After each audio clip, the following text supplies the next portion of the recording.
नमस्कार मित्रों, मैं दुर्गा प्रसाद मिश्र साहित्य दर्पण की इस कक्षा में आप लोगों का स्वागत करता हूं। पिछले पाठ में हम लोगों ने लक्षणा को पढ़ लिया था, उसके 80 भेदों को देख लिया था और जितने भी उदाहरण ग्रंथ में दिए हैं उनको हमने विस्तार से समझ लिया था। इस पाठ में हम लोग व्यंजना को देखेंगे। अथ व्यंजना।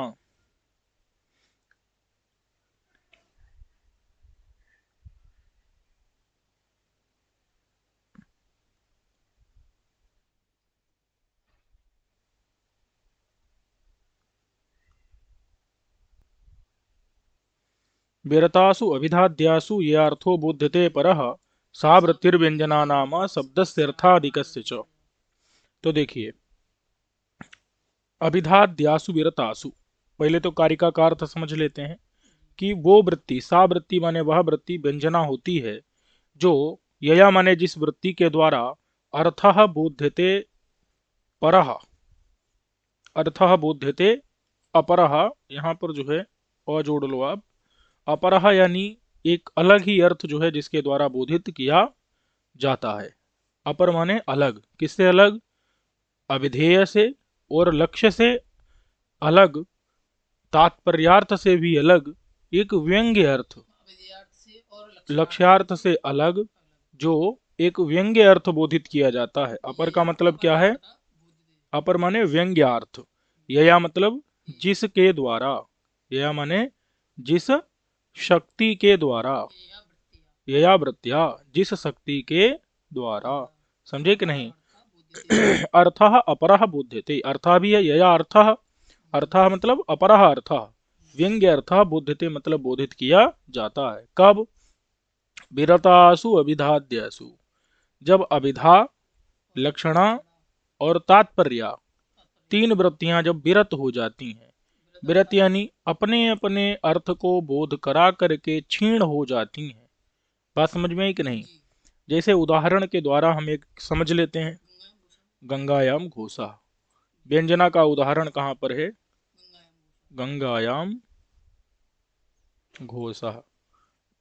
ठीक है, तो गंगायाम घोषा में गंगा शब्द की जो पहली शक्ति क्या है? अविधा। उस अविधा से क्या अर्थ निकलता है? तीर नहीं, तीर नहीं, हाँ प्रवाह। भगीरथ रथ खाता वच्छिन्न चलत जल प्रवाह, तो यानी प्रवाह। प्रवाह अर्थ गंगा से निकलता है और अर्थ होते प्रवाह में माने जलधारा में, घोष माने घर है, ये अविधा से आता है। दूसरी शक्ति क्या है? लक्षणा। गंगा में लक्षणा होती है, उस गंगा में ही लक्षणा शक्ति है, उससे अर्थ निकलता है तट। और तात्पर्य वृत्ति से उसका होता है घोष के साथ में अन्वय, तात्पर्य वृत्ति से उसका संबंध बनता है। लक्ष्यार्थ नहीं, घोष के साथ, अन्य पदार्थ के साथ। तट का, तट का अन्वय कहाँ होता है? घोष में। वो किससे होता है? तात्पर्यावृत्ति के द्वारा होता है। हाँ, लक्ष्यार्थ है तट, उसके द्वारा घोष आदि में अन्वय होता है, अन्य अन्य पदार्थ में।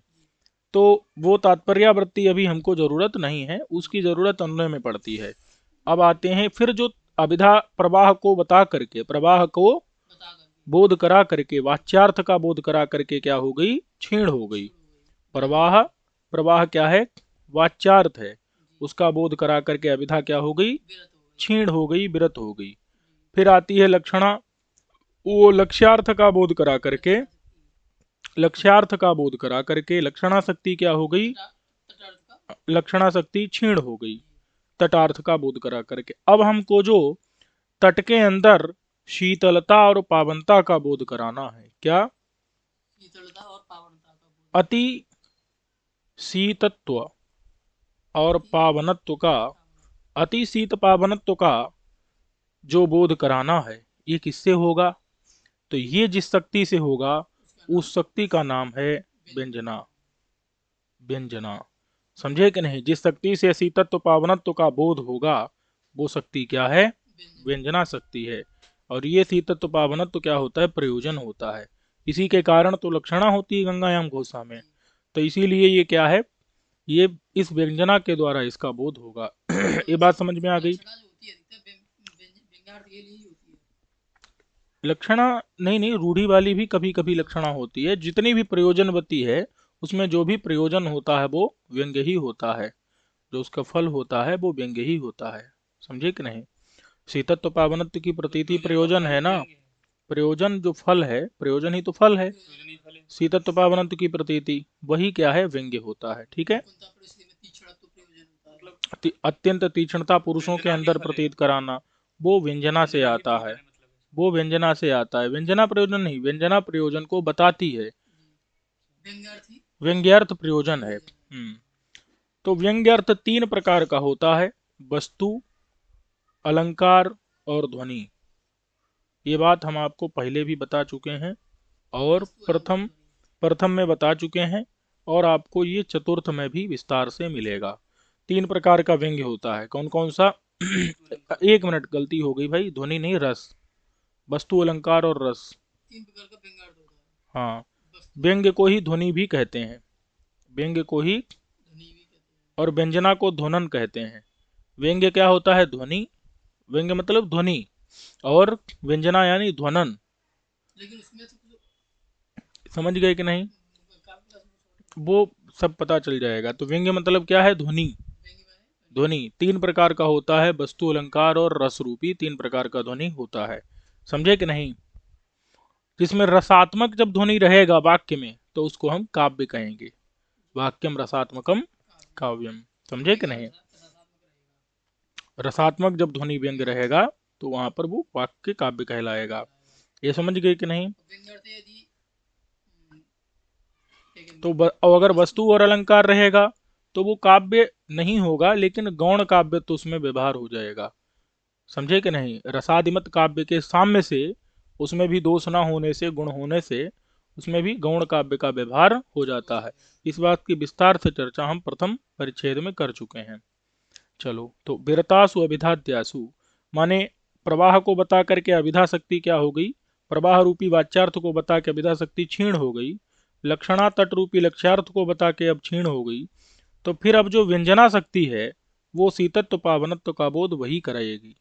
समझे कि नहीं? तो गंगा पद एक ही पद है, लेकिन वो वाचक भी है। गंगा पद लक्षक भी है और गंगा पद व्यंजक भी है। गंगा पद व्यंजक भी है। गंगा पद एक ही गंगा पद है, वाचक भी है, लक्षक भी है और व्यंजक भी है। समझे कि नहीं? अच्छा, तो और एक ही गंगा पद के तीन अर्थ हैं, वाच्यार्थ भी है, लक्ष्यार्थ भी है और व्यंग्यार्थ भी है। जिसमें लक्षणा यहाँ पर क्यों की गई? व्यंजना के लिए ही की गई है, व्यंग्यार्थ की प्रतीति के लिए ही की गई है। ये समझ गए कि नहीं? तो विरतासु अभिधाद्यासु, अभिधा इत्यादि शक्तियों के विरत हो जाने पर, विरत यानी क्षीण हो जाने पर, अपना अपना अर्थ बोध करा करके क्षीण हो जाने पर, यया शक्ति, यया शक्त्या, जिस शक्ति के द्वारा अपरा अर्था बोध्यते, दूसरा अर्थ बोधित होता है, वो वृत्ति व्यंजना कही जाती है। वो वृत्ति व्यंजना किसमें रहती है? वो जो है व्यंजना किसमें रहती है? तो शब्दस्य अर्थाधिकस्य च लिखा है ना, यानी कि लक्षणा जो होती है वो, और अभिधा और लक्षणा ये हमेशा पद में रहती हैं। अभिधा और लक्षणा ये दोनों कहाँ रहती हैं? पद यानी शब्द में रहती हैं। लेकिन जो व्यंजना शक्ति है वो पद में भी रहती है, अर्थ में भी रहती है। पद में तो रहती ही व्यंजना, अर्थ में भी रहती है, पदैक देश में भी रहती है, पद के एक देश में भी रहती है, यानी प्रकृति, प्रत्यय, समझे कि नहीं, चेष्टा में भी रहती है। समझे कि नहीं? और आदि लगा दो। जैसे मैंने आपके सामने दो उंगली उठाई, इसका मतलब क्या है? दो। अब यहाँ पर दो उंगलियां दो का वाचक है क्या? लक्षणा है क्या? नहीं, हाँ व्यंजना है। समझे कि नहीं? तो चेष्टा में भी क्या रहती है? व्यंजना रहती है। इसको देख के हमको क्या समझ आ रहा है? द्वत्व का बोध हो रहा है कि नहीं? कैसे हो रहा है? व्यंजना से हो रहा है। चेष्टा में भी रहती है, जहां कहीं कहीं भी व्यंजना रह सकती है। पूरे पूरे पूरे प्रबंध में भी रहती है। प्रत्यय, पद, अर्थ, पदैक देश, प्रकृति, न, प्रत्यय, चेष्टा, प्रबंध, और भी यहाँ जोड़ लो प्रबंध, प्रबंध, रचना, इन सब में रहती है। समझे कि नहीं? छोटा मोटा श्लोक हो उसमें भी है। पूरा प्रबंध बहुत बड़ा प्रबंध है, जैसे महाभारत। कौन सा रस है उसमें महाभारत में प्रधान? शांत रस है। तो वो पूरे प्रबंध में वो अर्थ रस व्यंग्य होता है, शांत रस। तो वो पूरे प्रबंध में व्यंजना है, उसके द्वारा शांत रस व्यंग्य होता है। समझे कि नहीं समझे? तो इसलिए एक पद में रहेगी, एक एक में रहेगी। लक्षणा भी एक एक में रहती है। कुछ लोग समुदाय में भी मानते हैं, वाक्य में भी मानते हैं, लेकिन पद, पदार्थ, पदैक देश, प्रकृति, प्रत्यय, चेष्टा, प्रबंध, रचना, वर्ण सभी में व्यंजना रह सकती है। कहीं भी व्यंजना का जहां कहीं भी अनुभव होता हो, वहां हर जगह पर व्यंजना रह सकती है। समझे कि नहीं? लक्षणा शक्ति और अभिधा शक्ति पद में रहती है, लेकिन व्यंजना शक्ति सब जगह रह सकती है। सब जगह जहां कहीं भी अनुभव होता हो, वहां कहीं भी रह सकती है। और एक बात यह है कि जो व्यंजना है, लक्षणा के लिए मुख्यार्थ का बाध जरूरी है। नहीं, अर्थ में लक्षणा और अभिधा नहीं होती, व्यंजना अर्थ में भी होती है। सबका उदाहरण भी मिलेगा। और सुनो कि मुख्यार्थ का बाध होना जरूरी है, किसके लिए? लक्षणा के लिए। लेकिन व्यंजना के लिए मुख्यार्थ का बाध होना जरूरी नहीं है। लक्षणा मुख्यार्थ से संबद्ध जो अर्थ रहता है, मुख्यार्थ योग कहते हैं ना उसको। मुख्यार्थ का जब लक्ष्यार्थ के साथ योग होगा तभी लक्षणा होगी। अगर योग नहीं है तो लक्षणा, जिस किसी में भी लक्षणा नहीं होती है। लेकिन व्यंजना के लिए ऐसा कुछ, ये मुख्यार्थ से संबद्ध, असंबद्ध, युक्त, अयुक्त सारे अर्थों को प्रतिपादित कर देती है। समझे कि नहीं? और अभिधा से प्रसिद्ध अर्थ का ज्ञान होता है। अभिधा से, लक्षणा से अप्रसिद्ध अर्थ का ज्ञान होता है। व्यंजना से प्रसिद्ध, अप्रसिद्ध अथवा और भी कोई अलग अर्थ हो, उसका भी ज्ञान हो जाता है। समझे कि नहीं? अलग ही अर्थ का ज्ञान हो जाता है। प्रसिद्ध अप्रसिद्ध उभय अर्थ का ज्ञान हो सकता है। और इसमें वक्ता, बोधव्य, काकू इत्यादि की अपेक्षा हमेशा नहीं होती, कभी कभी होती है। यह वक्तृ, बोधव्य इत्यादि सब क्या है? इसके सहकारी कारण है। क्या है ये सब? कारण है। हाँ, वक्तृ, बोधव्य इत्यादि जो अभी आगे मिलेंगे। तो इनके वैशिष्ट का ज्ञान ये जो है होना चाहिए। ये सहकारी कारण है, सर्वत्र इनकी अपेक्षा हो ऐसी बात नहीं है। और वक्ता की प्रतिभा या श्रोता इत्यादि की जो है प्रतिभा से उद्बुद्ध जो संस्कार है, उसी को हम कहते हैं व्यंजना। ये समझ गए कि नहीं? अच्छा। और ये व्यंजना दो प्रकार की होती है, शाब्दी और आर्थी। कौन सी होती है? शाब्दी व्यंजना और आर्थी व्यंजना। बात समझ में आ गई कि नहीं? शाब्दी व्यंजना और आर्थी व्यंजना दो प्रकार की क्या होती है? व्यंजना होती है। शाब्दी व्यंजना शब्द में ही रहती है, आर्थी व्यंजना वाक्य में होती है। ये बात समझ में आ गई कि नहीं? शाब्दी व्यंजना किसका धर्म है? शब्द का धर्म है। और आर्थी व्यंजना वाक्य का धर्म है। अंतर इनमें क्या रहता है? शाब्दी व्यंजना में आप शब्दों का परिवर्तन कर नहीं सकते हैं। आर्थी व्यंजना में आप शब्दों का परिवर्तन करेंगे तब भी वहां पर व्यंग्य अर्थ प्रतीत हो जाएगा। समझ गए कि नहीं? शाब्दी व्यंजना दो प्रकार की होती है, अभिधा मूला और लक्षणा मूला। कौन कौन सी होती है? शाब्दी व्यंजना दो प्रकार की होती है, अभिधा मूला और लक्षणा मूला। ये हो गई शाब्दी व्यंजना दो प्रकार की। आर्थी व्यंजना के कोई प्रकार ऐसे निर्देश नहीं किया गया है, लेकिन वक्तृ, बोधव्य, काकू, चेष्टा इत्यादि को अगर आप जोड़ लोगे तो वो टोटल कितने पड़ते हैं? शायद 10 हैं संख्या में। तो हम कह सकते हैं कि आर्थी जो है वो 10 प्रकार की होती है, लेकिन वो प्रकार नहीं है वास्तव में। बात समझ में आ गई कि नहीं?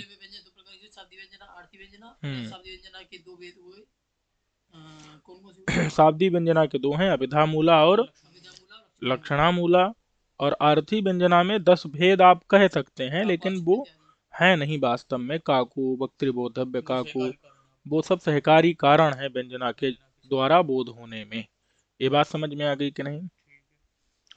इसके बाद ये इतना स्पष्ट हो गया कि नहीं? तो विरतासु अभिधाद्यासु यार्थो बुध्यते परः सा वृत्तिर्व्यंजना नाम शब्दस्य अर्थाधिकस्य च। शब्द की होती है वो व्यंजना शक्ति, शब्द की भी होती है, अर्थाधिकस्य च। अर्थाधिक सा व्यंजना, वो व्यंजना शब्दस्य माने शब्द की भी होती है, अर्थ आदिकस्य माने अर्थस्य च, अर्थ की भी होती है, और प्रकृति प्रत्यय चेष्टा प्रबंध पद पदैक देश वर्ण रचना सभी में हो सकती है। शब्द में होती है। शब्द में कहो चाहे शब्द की कहो, एक ही बात है। आपकी शक्ति है, आप में ही तो रहेगी। आपकी शक्ति है, आप में शक्ति। बात समझ में आई कि नहीं? दोनों एक ही बातें हैं। ये बात समझ में आ गई कि नहीं? जी आ गई। चलो, अब क्या है, एक नियम है, उस नियम को थोड़ा सा समझ लेते हैं। क्या है कि सब नियम ये है, शब्द बुद्धि कर्मणाम विरम्य व्यापारा भावः। क्या नियम है? शब्द बुद्धि कर्मणाम विरम्य व्यापारा। इस नियम को थोड़ा देख लेते हैं। तो सा वृत्ति व्यंजना नाम तो समझ आ गया ना, वो वृत्ति व्यंजना होती है, शब्द की भी होती है, अर्थादि की भी होती है। अब देखो, जैसे शब्द है, शब्द जैसे शब्द है अयम गौ, अथवा इयं गौ भी कह सकते हैं, अयम गौ। ये जो शब्द है, ये शब्द एक बार उत्पन्न होता है, एक बार अपने अर्थ को बता करके, और उसके बाद फिर ये नष्ट हो जाता है। शब्द एक बार अपने अर्थ को बताता है, एक बार उच्चारण किया गया गो शब्द एक बार ही शासनादिमान अर्थ को प्रतिपादित करता है, उसके बाद दोबारा फिर शासनादिमान अर्थ को प्रतिपादित, गाय अर्थ को प्रतिपादित नहीं करता। ये समझ गए कि नहीं? हमने कहा अयं गौ, तो ये शब्द एक ही बार अर्थ को प्रतिपादित करेगा। सकृद उच्चरित शब्द सकृदेव अर्थं गमयति। एक बार उच्चरित शब्द एक ही बार अर्थ को बताएगा, कई बार अर्थ को नहीं बताता। ऐसा कोई कहे कि कई अर्थों को नहीं बताता, ऐसा नहीं है, कई अर्थों को तो बताता है। जैसे गंगा शब्द एक ही बार उच्चरित करने पर प्रवाह को भी बताता है, तट को भी बताता है, और शीतत्व पावनत्व को भी बताता है। अभी अभी हरि का बताता हूँ बाद में। गंगा शब्द है, वो एक ही बार उच्चारण किए जाने पर प्रवाह को भी बताता है, तट को भी बताता है, और को भी बताता है। तो अगर कोई कहे सकृद उच्चरित शब्द सकृदेव अर्थं गमयति, तो इसका मतलब ये नहीं कि एक बार उच्चरित शब्द एक ही अर्थ को बताता है, ऐसा नहीं है। एक माने एक ही अर्थ को बताता है, ऐसा नहीं। सकृद माने एक बार में अर्थं गमयति, लेकिन एक अर्थ को वो एक शक्ति से बताएगा। ये समझना है कि एक शक्ति से एक ही अर्थ को बताएगा, फिर दूसरी शक्ति से दूसरे को बता सकता है, तीसरी शक्ति से तीसरे को बता सकता है। अब तीन ही शक्तियां होती हैं, तो तीन ही अर्थ को बताएगा, इससे ज्यादा अर्थों को बता नहीं सकता। नहीं समझे? लेकिन ऐसे कि कुछ शब्द होते हैं इसकी वजह से पर्यायवाची होते हैं, वो कई अर्थों को थोड़े बताता है। प्रकरण आदि को देख करके हम एक ही अर्थ हर्यादि का ले सकते हैं, दूसरा अर्थ अगर लेना है तो वो व्यंजना से आता है। वही व्यंजना अभिधा मूला व्यंजना होती है। जैसे हरि शब्द है, हरि का अर्थ क्या है? हरि का कई अर्थ हैं, तो उन कई अर्थों में अगर हमने हरि का एक अर्थ लिया पहला, वो होगा अभिधा अर्थ। दूसरा दूसरा जो अर्थ है वो अर्थ लक्षणा से नहीं आएगा, वो अर्थ व्यंजना से आएगा। और वो जब दूसरा अर्थ आएगा तो वो अर्थ क्या होगा? वो अभिधा मूला व्यंजना से आया हुआ अर्थ होगा। हम अभी उदाहरण देखेंगे, समझे कि नहीं? समझ लो अच्छे से। हरि शब्द में अगर एक अर्थ निकल आया तो वो अभिधा से आया, दूसरा अर्थ जो आएगा वो व्यंजना से आएगा, और वो व्यंजना से आया हुआ अर्थ वहां अभिधा मूला व्यंजना होगी। समझे कि नहीं? चलो, तो जैसे शब्द है, तो वो अयम गौः शब्द है, एक बार उच्चारित अगर किया गया है तो एक ही बार अर्थ को बताएगा, बार बार अर्थ को नहीं बताएगा। समझे कि नहीं? उसके क्योंकि वो एक ही बार अर्थ को बता के विराम ले लेता है, उपक्षीण हो जाता है, तो वो अब पुनः उस अर्थ को प्रतिपादित नहीं करता है। ऐसे ही बुद्धि, बुद्धि मतलब क्या होता है? बुद्धि यानी ज्ञान। समझे कि नहीं? जैसे आपको एक बार धूम का ज्ञान हुआ, पर्वत में धूमक ज्ञान हुआ, वो एक बार धूम का ज्ञान का क्या करेगा, आपको पर्वत में बन्ही का ज्ञान करा देगा।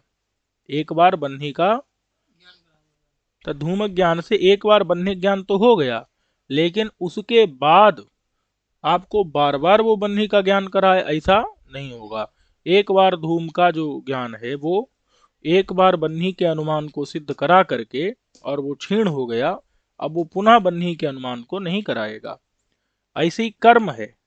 कर्म जैसे आपने यज्ञ किया, क्या किया, यज्ञ किया, मान लो याग किया, तो याग ने क्या दे दिया आपको, स्वर्ग दे दिया। तो अब एक बार अगर आपने अनुष्ठान किया याग का, तो वो एक ही बार क्या करेगा, स्वर्ग देगा। अथवा स्वर्ग को उत्पन्न करने वाला, जो स्वर्ग को पैदा कौन करता है, पुण्य। तो याग से पहले क्या मिलता है, पुण्य, और पुण्य से क्या मिलता है, स्वर्ग। तो याग जो है कितनी बार पुण्य उत्पन्न करेगा, एक ही बार। एक ही बार पुण्य। स्वर्ग को पैदा करने वाला जो पुण्य है, उस पुण्य को कौन पैदा करता है, याग। वो एक ही बार पैदा करेगा, बार बार पैदा। ये बात समझ में आ गई कि नहीं। तो तो शब्द बुद्धि कर्मणाम, शब्द माने जो अयंगौ, वो क्या करेगा, एक बार अर्थ का ज्ञान कराएगा। समझे कि नहीं। तो शब्द एक बार अर्थ का ज्ञान करा के विरम यानी जब नष्ट हो जाता है या विराम ले लेता है, क्षीण हो जाता है, तब पुनः विरम्य माने विराम लेकर के फिर से व्यापारा भाव, उसमें दोबारा फिर से वो व्यापार, व्यापार मतलब फिर से उसी चीज को पैदा करने की सामर्थ्य उसमें नहीं रहती। समझे कि नहीं। शब्द बुद्धि कर्मणाम विरम्य व्यापारा भाव, नियम समझ आया। शब्द बुद्धि कर्मणा मतलब शब्दों की। शब्द जैसे आयंग गौ, एक बार अर्थ ज्ञान करा करके फिर वो क्या हो गया, शब्द जो है विरम्य मतलब विराम ले लिया, तो पुनः व्यापारा भाव, फिर से वो व्यापार माने अब शब्द फिर से अर्थ को उपस्थापन रूपी व्यापार को नहीं करेगा। फिर से शब्द अर्थोपस्थापन रूपी व्यापार को करेगा अब, नहीं करेगा। तो व्यापार का अभाव हो गया। ऐसे ही बुद्धि जो है, बुद्धि यानी धूमक ज्ञान इत्यादि ज्ञान है, बुद्धि है, प्रत्यक्ष ज्ञान है। उससे हमको एक बार बन्ही का ज्ञान रूपी अनुमान कर लिया हमने, तो उसके बाद फिर दोबारा वो जो है बन्यादि का ज्ञान फिर से नहीं कराएगा। एक बार बुद्धि होती क्षण में, क्षण भर में नष्ट हो जाती है, अब दोबारा वो फिर से कोई ज्ञान वो बुद्धि नहीं करा सकती। वो दूसरी बुद्धि कराएगी। फिर दूसरी बुद्धि आएगी, दूसरी कराएगी। समझे कि नहीं। वैसे बुद्धि भी चेंज होती है क्या? न्याय मत में बुद्धि नहीं होती, एक क्षण में नष्ट हो जाती है, उसका संस्कार आत्मा में पड़ जाता है। चलो, तब बुद्धि क्या होती है, क्षण क्षणावस्थाई नहीं होती, हर क्षण नष्ट होती रहती है, जैसे शब्द नष्ट होते हैं, क्रिया भी नष्ट होती है हर क्षण, क्रिया बदलती रहती है, बुद्धि भी बदलती रहती है, शब्द भी हर क्षण नष्ट होता रहता है। बीची तरंगन न्याय से एक शब्द नष्ट हुआ, फिर दूसरा आया, फिर दूसरा आया, फिर आपके कर्ण देश में पहुंचा। समझे कि नहीं। तो चलो, जो शब्द है वो भी अयंगऊ, एक अर्थ ज्ञान करा करके और फिर उसका व्यापार नहीं रहता, यानी फिर दोबारा अर्थबोध कराने का उसका व्यापार नहीं रहता। अथवा हम ये भी कह सकते हैं कि एक बार एक शब्द ने एक शब्द को उत्पन्न कर दिया, जैसे शब्द बीची तरंगन न्याय से चलता है ना, शब्द पैदा हुआ, उसने नए शब्द को उत्पन्न करके अपने आप समाप्त हो गया। तो जब नए शब्द को उसने पैदा कर दिया, अब दोबारा फिर से वही शब्द पैदा करेगा, वो तो नष्ट हो गया। अब जो नया शब्द पैदा हुआ वो अगले शब्द को पैदा करेगा। समझे कि नहीं। ऐसे बुद्धि भी क्या करती है, माने ज्ञान, ज्ञान। ये धूमक ज्ञान अब हो वो एक बार बन्ही का ज्ञान करा दिया, अथवा एक बार जो है संस्कार पैदा कर दिया, फिर वो नष्ट हो जाता है बुद्धि ज्ञान, अब वो फिर बुद्धि ज्ञान नहीं रहता। गया। कर्म ऐसे माने क्रिया। कर्म माने क्रियाएं हर क्षण नष्ट होती रहती हैं। ये भी कह सकते हैं कि एक बार अपना काम कर दिया नष्ट, अथवा कर्म विराम ले लेता है तो फिर जो है फिर दोबारा कर्म कोई कर्म नहीं करता। अब या फिर हम कह सकते हैं जो कर्म याग रूपी कर्म है, उसने एक बार तो पुण्य को पैदा कर दिया, स्वर्गजनक स्वर्गोत्पादक पुण्य को एक बार याग ने पैदा कर दिया, अब दोबारा फिर से वही याग जो है उस पुण्य को पैदा नहीं करेगा, क्योंकि वो याग तो अब खत्म हो गया। अब वो बार बार पुण्य को पैदा करता रहेगा क्या, नहीं करेगा, वो एक ही बार करेगा। तो विनम्य माने विराम लेकर के दोबारा व्यापार अभाव, व्यापार उसमें नहीं रहता है।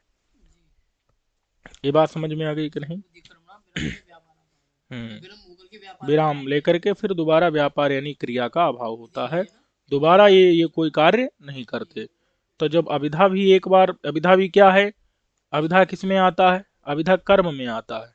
अविधा क्या है, कर्म है, कर्म है, कर्म यानी क्रिया, अविद्या क्रिया है। क्रिया है। ये विद्या तो क्रिया कैसे, वाच्यार्थ है ना अभिधा तो। क्रिया मतलब व्यापार, हाँ तो अभिधा की क्रिया वाच्यार्थ व्यापार है। कर्म शब्द से व्यापार लेना है, तो अभिधा एक क्रिया है, व्यापार है, अभिधा तो ज्ञान है ना। ज्ञान नहीं है अभिधा। वाच्यार्थ, वाच्यार्थ है ना। अभिधा शक्ति है, शक्ति मतलब वृत्ति, वृत्ति माने वर्तनम, वर्तनम माने होना, क्रिया। तो ये अभिधा नहीं है, ये तो क्रिया है। देखो ये तो व्यंजना है, यहाँ व्यंजना इस चेष्टा के अंदर व्यंजना है, अच्छा व्यंजना रूपी व्यापार है इस चेष्टा के अंदर। व्यापार माने एक क्रियात्मक व्यापार है जो अर्थ को बोध करा रहा है, समझे कि नहीं। हाँ, अभिधा माने शक्ति, शक्ति माने वृत्ति, वृत्ति यानी कि तो वर्तमान। यानी वर्तनम क्रिया व्यापार है, समझे कि नहीं। ठीक है। अथवा चाहे तुम यहाँ शब्द को पकड़ लो कि एक बार शब्द एक एक शक्ति से एक अर्थ को बता करके अब दोबारा उसी शक्ति से अपर अर्थ को बताएगा, नहीं नहीं व्यापार का बताएगा। बताएगा। ये बात समझ में आ गई। ठीक है। हम्म। तो वैसा फिर अभिधा शक्ति शब्द में कहाँ कैसे रहेगी आपके जो क्रिया है सब अभिधा शक्ति तो शब्द के अंदर ही तो क्रिया कर रही है ना, वो अर्थ को बोध कराने वाली, जो बोध कराने वाली है वो क्रिया तो एक अर्थ। चलो आगे, क्या नहीं समझ में आया। आप कह रहे हो कि अभिधा जो है क्रिया है, क्रिया रूप लेना है, व्यापार है अभिधा, लेकिन अभिधा शक्ति से जो शब्द में रहती है वही वो व्यापार रूप है, क्रिया रूप है वो, उसकी सामर्थ्य है वो, सामर्थ्य माने क्रियात्मक सामर्थ्य है उसकी। शब्द की क्रिया, शब्द का क्रियात्मक सामर्थ्य है वो और क्या, अभिधा। शब्द अर्थ को बोध कराता है, अर्थबोधकत्वम ही तो शक्ति होता है, हाँ, अर्थबोध जननम, यही तो उसकी शक्ति होती है शब्द की, हम्म, तो क्रिया ही रूप हुआ ना वो। अर्थबोध जनन, जननात्मिका जो क्रिया है वही तो शब्द का सामर्थ्य है, जी जी तो क्रिया ही, व्यापार ही तो शब्द का सामर्थ्य है, शक्ति है। और वो कर्म एक बार विरत हो गया तो दोबारा काम करेगा, नहीं नहीं करेगा, वही बता रहे हैं। तो क्रिया, ये समझ में आया, क्रिया या व्यापार जो है वही क्या है, वही अभिधा है, और वही क्या है, लक्षणा है, और वही व्यंजना है, समझे कि नहीं। तो एक बार अभिधा से अर्थ का बोध हो गया तो अभिधा खत्म, लक्षणा से एक बार अर्थ आ गया, लक्षणा खत्म। अब जो तृतीय अर्थ का बोध कौन कराएगी, व्यंजना ही कराएगी, समझे कि नहीं। क्योंकि जो कर्म यानी क्रिया यानी व्यापार, जो अभिधा लक्षणा इत्यादि क्या है, सब व्यापार है शब्द के अंदर। ये सब क्या है, अर्थबोध जननात्मक, अर्थबोध जनन रूपी, अर्थबोध पैदा करना, यही क्या है, इनकी जो क्रिया है, व्यापार है, वही शक्ति सामर्थ्य, वही वृत्ति है। और वो एक बार में समाप्त हो गई तो अब वो दोबारा, नहीं आएगी। शब्दबोध जनन कह सकते हैं हम उसको, शब्दबोध जनन। अभिधा लक्षणा तो इति नयेन माने इस सिद्धांत के कारण जो अभिधा लक्षणा और तात्पर्याख्या तीसरी सुवृत्तिषु, ये तीन वृत्तियां हैं, समझे कि नहीं। ये अभिहितान्वयवादियों का मत है, अभिहितान्वयवादियों के मत में तात्पर्य नाम की वृत्ति होती है। ये आपको अभिहितान्वय समझना है, अभिहितान्वयवाद। और अभिधानवादी अन्विताभिधानवाद के मत में तो सिर्फ कितना समझना है, अभिधा लक्षणा अभिधा और लक्षणा ही समझना है, किसमें, अन्विताभिधान में। क्यों, अन्विताभिधानवादी तात्पर्य को नहीं मानते, समझे कि नहीं। ये बात समझ में आ गई कि नहीं। कुछ लोग ऐसे हैं जो लक्षणा को भी नहीं मानते, तो उनके मत में सिर्फ एक ही शक्ति है, कौन सी। अभिधा। तो वैसे कौन है जो लक्षणा को नहीं मानते हैं? कुछ हैं आचार्य ऐसे, न्याय न्यायिक मानते हैं लक्षणा को। नहीं, व्याकरण वाली तो अजहत मीमांसक लक्षणा मीमांसक। वही जी, व्याकरण वाली क्या तो मानते हैं? अभिधा हम लोग तो सब मानते हैं। तो अभिधा लक्षणा और तात्पर्य, ये तीनों वृत्तियां स्वम स्वम अर्थम, अपने अपने अर्थ को बोधयित्वा माने बोध करा करके, उपक्षीणा माने अब नष्ट हो गई। अभिधा ने जैसे गंगा से प्रवाह का बोध करा दिया, लक्षणा ने तट का, और तात्पर्य ने उसका घोष के साथ में अन्वय का। तात्पर्य ने क्या करा दिया, घोष माने जो बहिरों की बस्ती है उसके साथ में प्रवाह का जो अन्वय है वो करवा दिया, या तट का अन्वय करवा दिया घोष की बस्ती के साथ में। तात्पर्य वृत्ति क्यों आती है, अन्वय कराने के लिए, संबंध कराने के लिए। लक्ष्यार्थ का लक्ष्यार्थ हो चाहे वाच्यार्थ हो, उससे फर्क न, उसका संबंध कराने के लिए तात्पर्यावृत्ति आती है। तो जो तात्पर्यावृत्ति है वो भी संबंध बोध करा करके क्या हो गई, अब उपक्षीण हो गई है। तो स्वम स्वम अर्थम, अपने अपने अर्थ को बोधयित्वा, बोध करा के उपक्षीणा नष्ट हो चुकी हैं। अब यया, यया माने जिस वृत्ति के द्वारा, अपरह माने अन्य अर्थ बोध्यते, अपरह मतलब अन्य अर्थ अन्य अर्थः बोध्यते, अन्य अर्थ बोधित किया जाता है। सा माने वह वृत्ति, शब्दस्य माने शब्द की, वह वृत्ति कहाँ रहती है? शब्द में भी रहती है। शब्दस्य और अर्थस्य माने अर्थ में भी रहती। अर्थ जैसे वाच्यार्थ, लक्ष्यार्थ, व्यंग्यार्थ और तात्पर्यार्थ। तो तात्पर्यार्थ नहीं, तीन अर्थ हैं, वाच्यार्थ, लक्ष्यार्थ और व्यंग्यार्थ। तीनों में व्यंजना रहती है।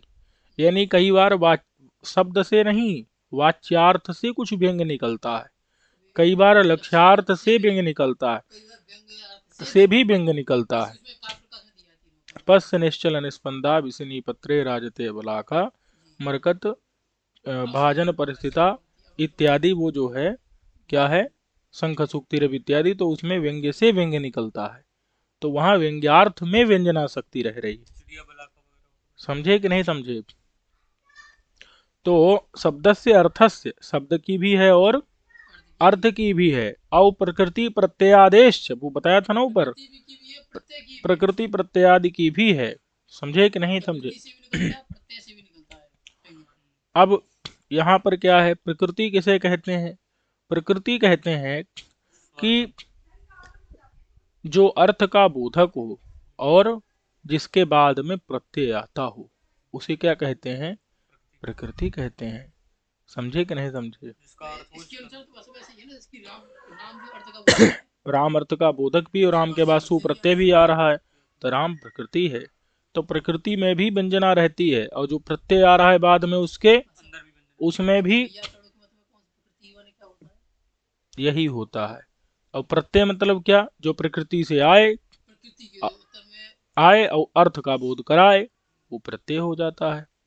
समझे कि नहीं समझे? चलो, ये सब समझ गए कि नहीं? चकार भी लगाया, प्रकृति प्रत्यादेश में चकार लगाया है। चौ से हमको उपसर्ग समझना है, और क्या, उपसर्ग निपात जो भी सब समझ लेना है।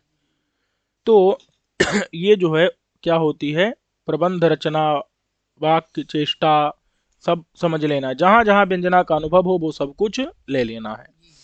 तो उस ऐसी जो शक्ति है, क्या है ऐसी शब्द की, जो इनकी शक्ति है, समझे कि नहीं? इस उसको क्या कहते हैं? व्यंजन कहते हैं। ये उसके पर्याय हैं। व्यंजन है, ध्वनन कहते हैं, कहीं गमन भी कहते हैं उसको, प्रत्यायन इत्यादि व्यपदेश विषया। व्यपदेश मतलब व्यवहार, व्यपदेश यानी विषय वाली, यानी इत्यादि का व्यवहार जिसके विषय में होता है। समझे कि नहीं? इत्यादि व्यपदेश विषय वाली जो शक्ति है, वो व्यंजना नामक शक्ति है। ये समझ गए कि नहीं? अब हम आपको बताए थे कि व्यंजना कितने प्रकार की है? 2 प्रकार की है। व्यंजना 2 प्रकार की है। एक तो हो गई शाब्दी, एक हो गई शाब्दी। और आर्थी का भेद करने का तरीका क्या कारण है? शाब्दी मतलब होती जहां शब्द का परिवर्तन नहीं किया जा सकता है। इसको हम कहेंगे शब्द परिवर्तन असहत्व। जो शब्द के परिवर्तन को सहन न कर, शब्द माने पर्याय, उसके पर्यायवाची का प्रयोग जहां पर, तब पर्याय परिवृत्ति असहत्वम। क्या कहते हैं? पर्याय परिवृत्ति, पर्याय के द्वारा परिवर्तन वहां पर न किया जा सके, तो पर्याय परिवृत्ति असहत्व।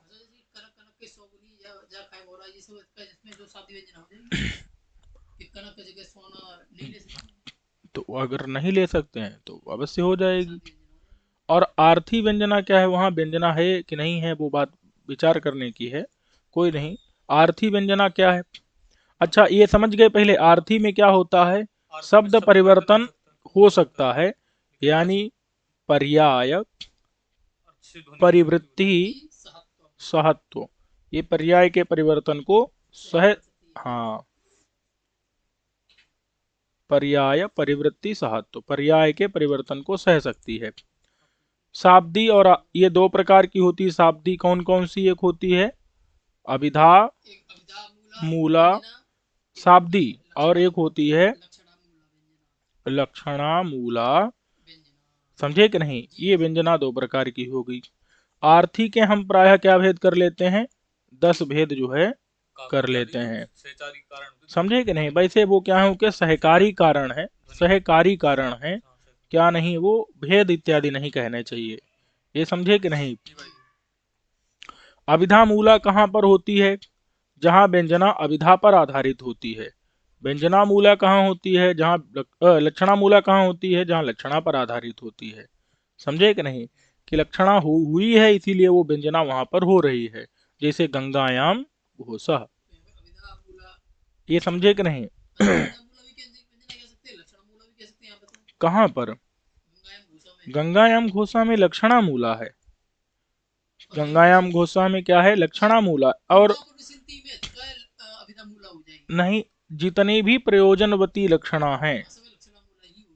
प्रयोजनवती लक्षणा, प्रयोजनवती लक्षणा जहां भी रहेंगी वहां लक्षणा मूला ही व्यंजना रहेगी, क्योंकि जो प्रयोजन होगा वो व्यंग्य होगा, व्यंजना से आएगा, और वहां लक्षणा हर जगह रहेगी तो लक्षणा मूला व्यंजना वहां पर होगी।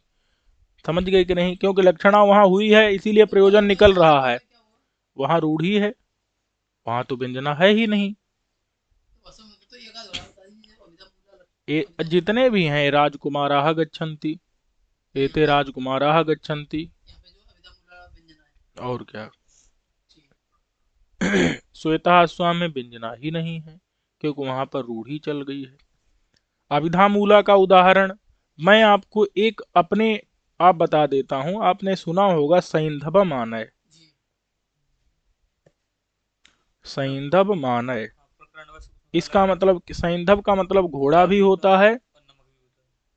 तो घोड़ा और नमक भी होता है। सिंदूर जाता सिंदूर। अब क्या है, तो घोड़ा को लाओ, को लाओ, अगर हमने क्या कर दिया, प्रकरण के कारण, प्रकरण के कारण। प्रकरण मतलब पहले चला आ रहा है कि सैंधव, जैसे युद्ध का प्रकरण चल रहा है, तो सैंधव शब्द से क्या लिया जाएगा, अश्व। अश्व माने घोड़ा लिया जाएगा, तो सैंधव का अर्थ क्या निकल आया, घोड़ा को लाओ। तो सैंधव शब्द की शक्ति तो दोनों में थी, लेकिन यहाँ पर अभिधा से प्रकरण के कारण क्या, प्रकरण के कारण। प्रकरण के कारण जो अभिधा है, जो अभिधा है उससे बोध किसका हुआ, घोड़े का हुआ।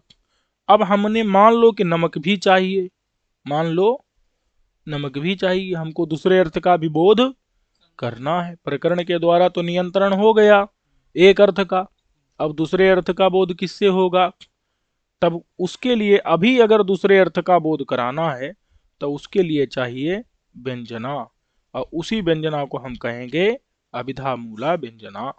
समझे कि नहीं। अगर एक अर्थ का अभिधा से बोध हो चुका है सैंधव माने में घोड़े का, प्रकरण के कारण अभिधा से एक ही अर्थ निकलेगा, अब द्वितीय अर्थ हमको अगर नमक को लाओ ये भी चाहिए, तो ये किससे आएगा, व्यंजना से, और वो व्यंजना कौन सी होगी, अभिधा मूला। अभिधा मूला व्यंजना। समझ गई कि नहीं। सिंदूर आ रहे हैं इसके द्वारा जो नमक अर्थ आएगा वो माने एक अर्थ पहले जो भी प्रकरण से आ जाए वो अभिधा से आएगा, नमक अर्थ वो सब अब फिर दूसरा जो अब अगर अप्राकरणिक अर्थ जो ले रहे हैं, जो प्रकरण का अर्थ नहीं अप्राकरणिक अर्थ है, जैसे कि अभी आप भोजन बना रहे हो आप जैसे हम अब यहाँ पर ये घटेगा नहीं, क्योंकि उसके और भी उदाहरण हैं, ये वाला हमने आपको एक उदाहरण के लिए बता दिया कि यहाँ पर राजकुमारा गच्छन्ति ले लो। वहां पर है नहीं उदाहरण, तो फिर मैं आपको इसका जो ग्रंथों में उदाहरण दिया है वो देता हूँ, ये वाला तो समझ आ गया कि नहीं। अब ग्रंथों का उदाहरण जैसे राजा इत्यादि के विषय में कोई श्लोक है, और वही श्लोक शंकर जी को भी बता रहा है, हाथी को भी बता रहा है, तो वहां पर क्या है कि प्रकरण के द्वारा एक अर्थ निकल आया, क्या, राजा निकल आया, प्रकरण से क्या अर्थ निकल आया, राजा, फिर वही शब्द सारे किसको कह रहे हैं, हाथी को भी कह रहे हैं, तो जो हाथी अर्थ निकल आ रहा है वो कैसे आ रहा है, वो व्यंजना से आ रहा है, अब वो जो व्यंजना है वो अभिधा मूला व्यंजना है। बात समझ में आ गई कि नहीं। वैसे तो तृतीय अर्थ आ रहा है इससे आ रहा है। तृतीय कहाँ आता जैसे है, आप कह रहे हो ना एक राजा को भी कह रहा है। राजा एक वो राजा और देवता दो का है। हाथी को नहीं कह रहा है। और अगर और कोई अर्थ आ भी रहा है ना तो वो भी व्यंजना से ही निकाला जाएगा। अभिधा मूला व्यंजना। वहां फिर व्यंजना ही काम आएगी और कुछ नहीं आएगा। और पहला अर्थ जो अविधा से आ गया उसके बाद जितने आए सब व्यंजना से ही आएंगे। व्यंजना से ही निकालने और पड़ेंगे। व्यंजना शक्ति की भेद होते चले जाएंगे, तो पहली व्यंजना, दूसरी व्यंजना, तीसरी व्यंजना। ऐसे कर सकते हैं, कुछ उसका उपाय देखेंगे। लेकिन प्रायः दो अर्थ निकलते हैं जिनमें पहला अभिधा से आता है, दूसरा व्यंजना से। ये बात समझ में आ गई कि नहीं? जी तो जो अभिधा मूला व्यंजना और लक्षणा मूला व्यंजना स्पष्ट हो गया कि नहीं? जी भाई जी। चलो अब कहते हैं तत्र। तत्र यानी उन दोनों में, किनमें? अविधा मूला व्यंजना और लक्षणा मूला व्यंजना। इन दोनों में। अरे तत्र माने अच्छा व्यंजना में, तत्र माने ठीक है व्यंजना में। अभिधा लक्षणा मूला शब्दस्य व्यंजना द्विधा। अभिधा को भी मूला में जोड़ लो, लक्षणा को भी मूला में।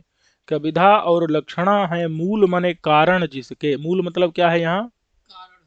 कारण कौन है?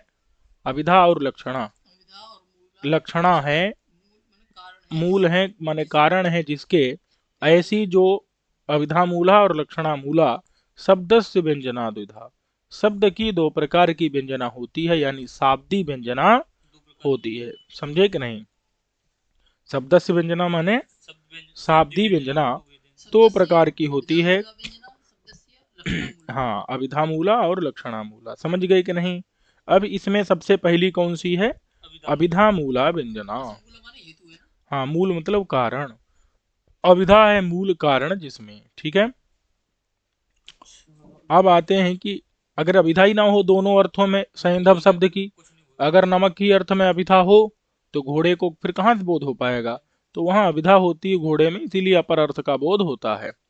कोई नहीं, हम उदाहरण देखेंगे तो वहां हमको अभिधा मूला का बढ़िया से समझ में आ जाएगा।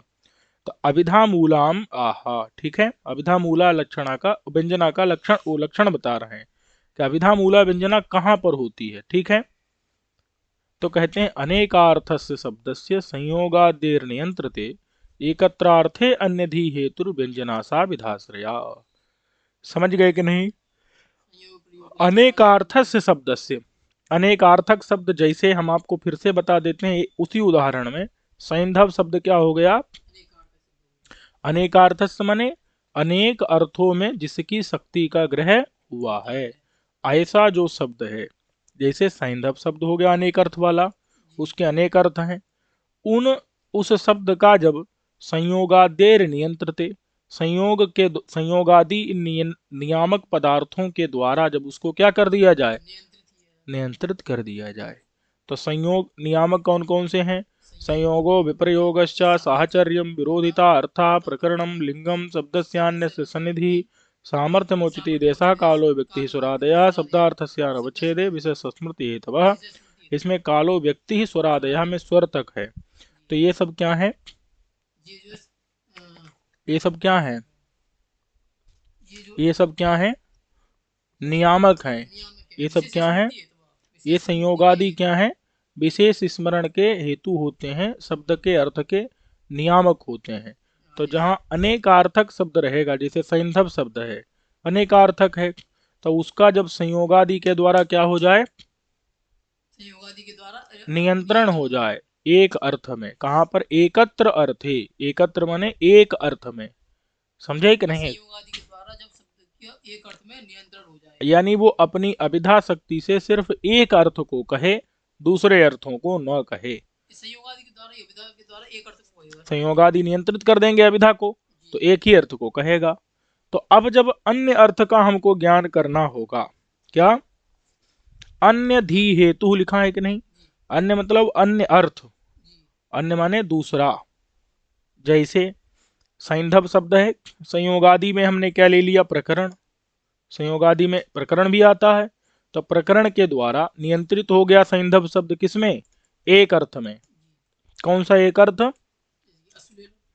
जैसे अश्व घोड़ा ले लिया, तो सैंधव जो है घोड़ा अर्थ में क्या हो गया? नियंत्रित हो गया। तो अब अन्य माने दूसरा कौन सा है? नमक। इस नमक का अगर धी मतलब बुद्धि, धी माने ज्ञान, तो अन्य माने दूसरा कौन हो गया? नमक। उसका धी मतलब बुद्धि यानी ज्ञान जो है उसका, वो ज्ञान कैसे होगा? व्यंजना शक्ति से होगा। तो यानी कि नमक का ज्ञान का हेतु मतलब कारण कौन होगा? व्यंजना होगी। व्यंजना होगा। अन्य अर्थ धी हेतु कौन होगी? व्यंजना। अन्य मतलब दूसरा, जी अन्यार्थ, दूसरा अर्थ कौन हुआ? नमक। उसके धी मतलब ज्ञान का, हेतु मतलब कारण कौन होगा?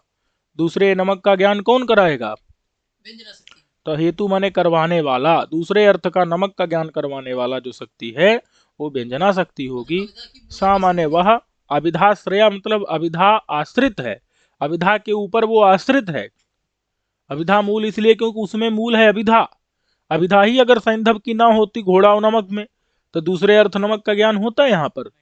इसीलिए अविधा के कारण यहाँ पर ज्ञान हो रहा है। तो अविधा कारण है, सैंधव के आश्रय। कारण हरि का कोई का ज्ञान है अविद्या के द्वारा उसका अर्थ बोध होना चाहिए हाँ। पहले, अविधा के, व्यंजना के द्वारा बोध होगा। अविधा दोनों में थी, इसीलिए तो व्यंजना ने इस अर्थ का दोनों की दूसरे का अनुरूपी एक बोध करा जैसी है ना। दिया। हाँ। ये गंगा एवं भूषव है, लेकिन ऐसा नहीं है अविद्या मूला व व्यंजना नहीं नहीं, वहाँ लक्षणा है, लक्षणा के कारण वो अर्थ निकल के साहित्य पावरण तो आ रहा है। अगर लक्षणा ना करते वहां तो वो अर्थ नहीं आता।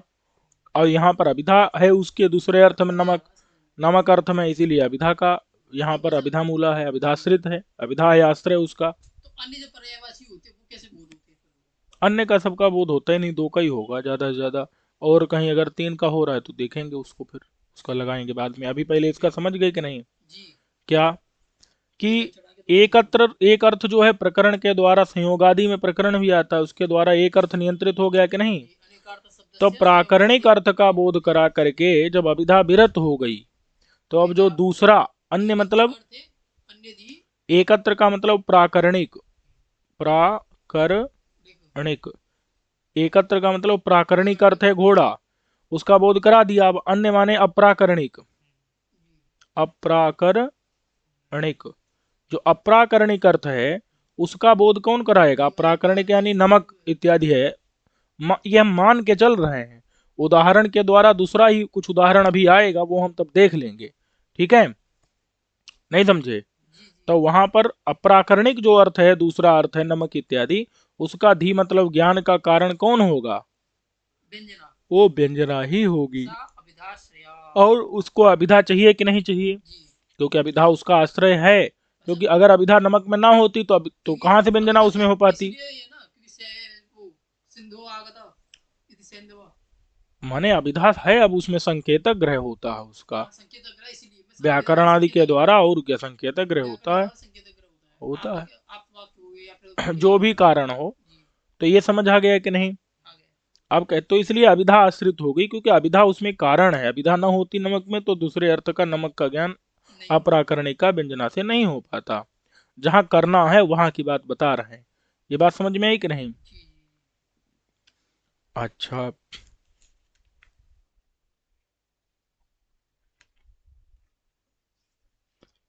चलो।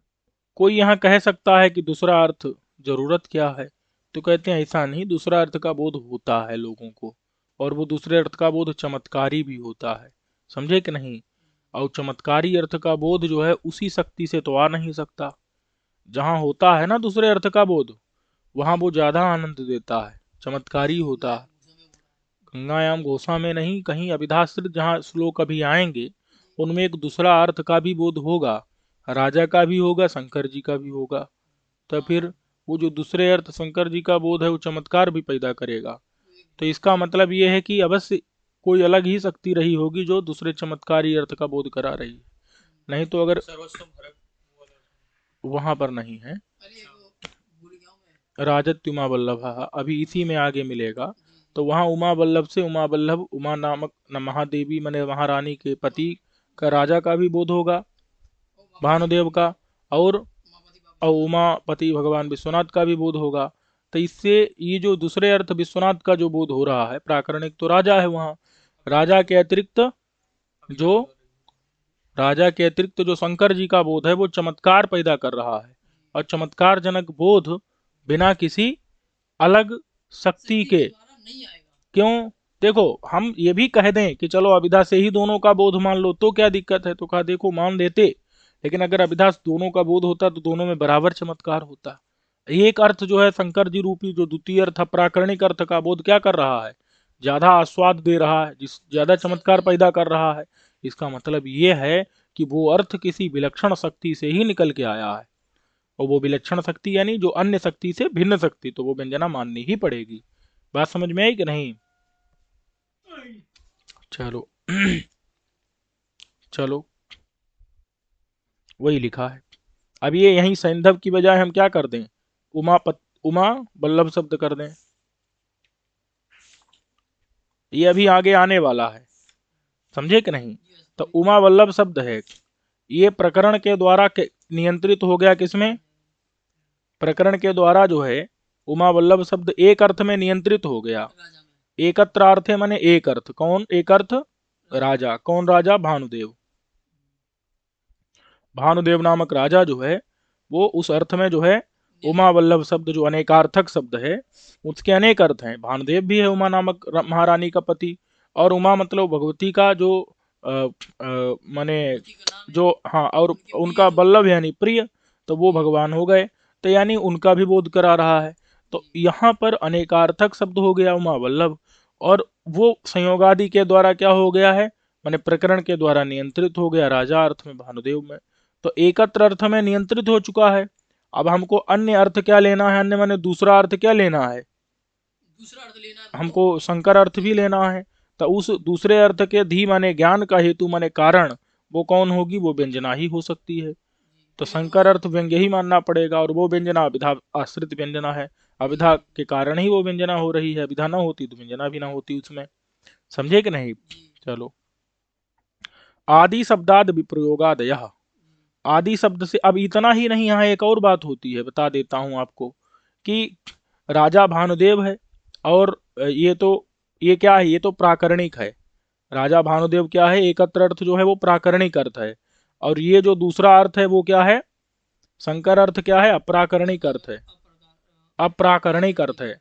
अब यहाँ पर एक शंका होती है कि एक बात बताओ, आपने प्राकरणिक और अप्राकरणिक इन दो अर्थों को क्यों बताया? जैसे कोई कवि है, राजा के दरबार में वो श्लोक पढ़ा, तो राजा अर्थ तो निकला, लेकिन फिर ये है कि शंकर जी को बताने वाला श्लोक क्यों इसने, मतलब ऐसा श्लोक क्यों पढ़ा जिससे राजा के साथ साथ व्यंग्य अर्थ के रूप में कौन निकल आ रहा है? शंकर जी रूप अर्थ भी निकल आ रहा है। तो ये कैसे हुआ? ये क्यों किया ऐसा?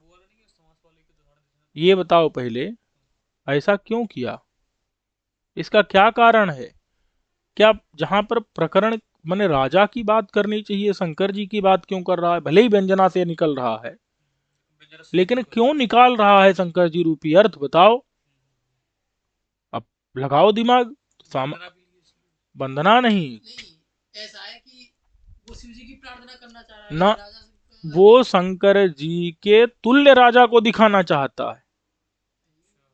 इसीलिए यहां पर व्यंजना से ही न केवल शंकर रूपी अर्थ भी निकलेगा, दूसरा अर्थ शंकर रूपी, अपितु शंकर जी और भानुदेव दोनों का तुलना, साम्य, सादृश्य, उपमान, उपमेय भाव भी व्यंग्य होगा। लेकिन ऐसा ही तो कह सकते हैं कि वो राजा चाहता है कि वो कभी इन चाहता है दोनों कि- का इन दोनों का जबरदस्ती कर रहा है राजा की। नहीं, उपमान, उपमेय, उपमानोपमेय,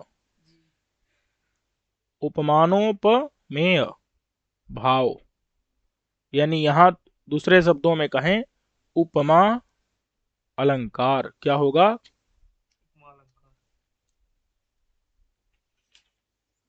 उपमा अलंकार भी व्यंग्य है। समझे कि नहीं? क्यों है ये? क्योंकि जो भानुदेव ये क्या है? प्राकरणिक है, और शंकर अर्थ है अप्राकरणिक। भानुदेव क्या है? प्राकरणिक शंकर देव जी है। जो भानुदेव अर्थ है वो प्राकरणिक है, और शंकर अर्थ क्या है? अप्राकरणिक है। तो प्राकरणिक, अरे भाई उल्टा सीधा लिख जा रहा है। देखो, प्राकरणिक और अप्राकरणिक ये जो दो अर्थ हैं, इन अर्थों का क्या ना हो जाए? वर्णन असंबद्ध ना हो जाए। क्या हो जाए? असंबद्ध असंबद्ध ना हो जाए। असंबद्ध वर्णन हो जाएगा कि नहीं? या आप प्राकरणिक राजा का वर्णन कर रहे हैं तो उसी का वर्णन करो। आप शंकर जी का वर्णन क्यों कर रहे हैं, भले ही व्यंग्य के रूप में कर रहे हो? तो असंबद्ध ना हो जाए, क्या असंबद्ध ना हो जाए, समझे कि नहीं?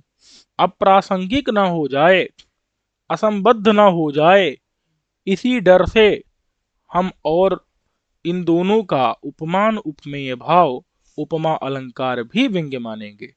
अब असंबद्ध वर्णन होगा? अब नहीं होगा, क्योंकि अब जरूरी हो गया शंकर जी का वर्णन। अगर नहीं करोगे आप उनका वर्णन तो उपमान उपमेय भाव व्यंग्य हो पाएगा? तो अब जरूरी हो गया, अन्यथा असंबद्धत्व मां प्रसांक्षित, समझे कि नहीं?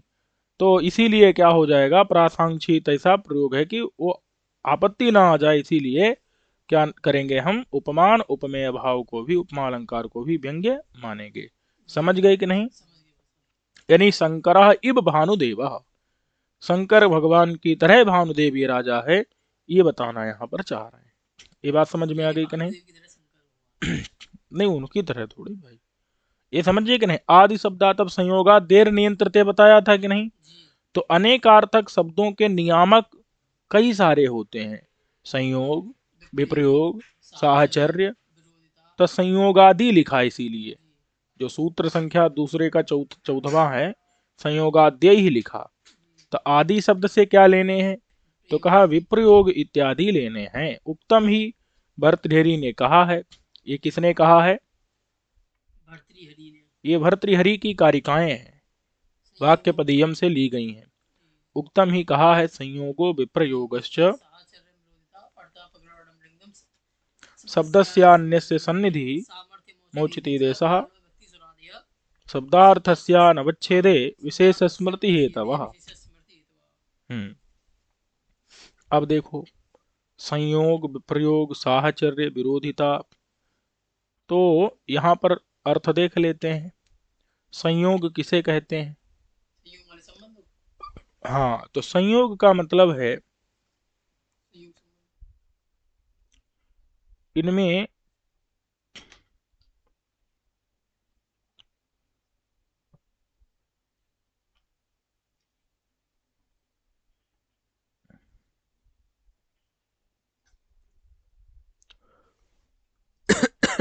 सबको अलग अलग कर लेता हूं,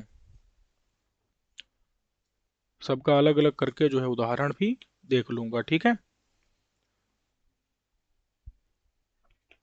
ये हो गया संयोग, विप्रयोग। चलो, तो संयोग किसे कहते हैं, उदाहरण भी देख लूंगा। उत्तम ही, ये तो भर्तृहरि ने कहा है, ये तो बात ठीक ही हो गई, समझ ही गए।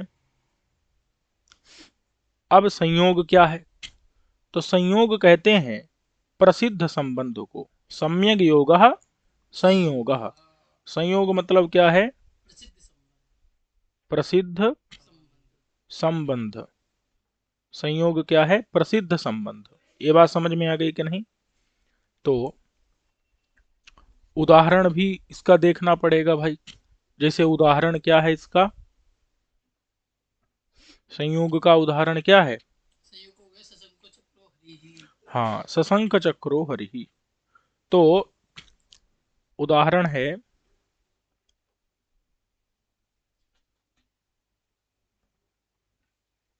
सो शंख चक्रो हरिहि।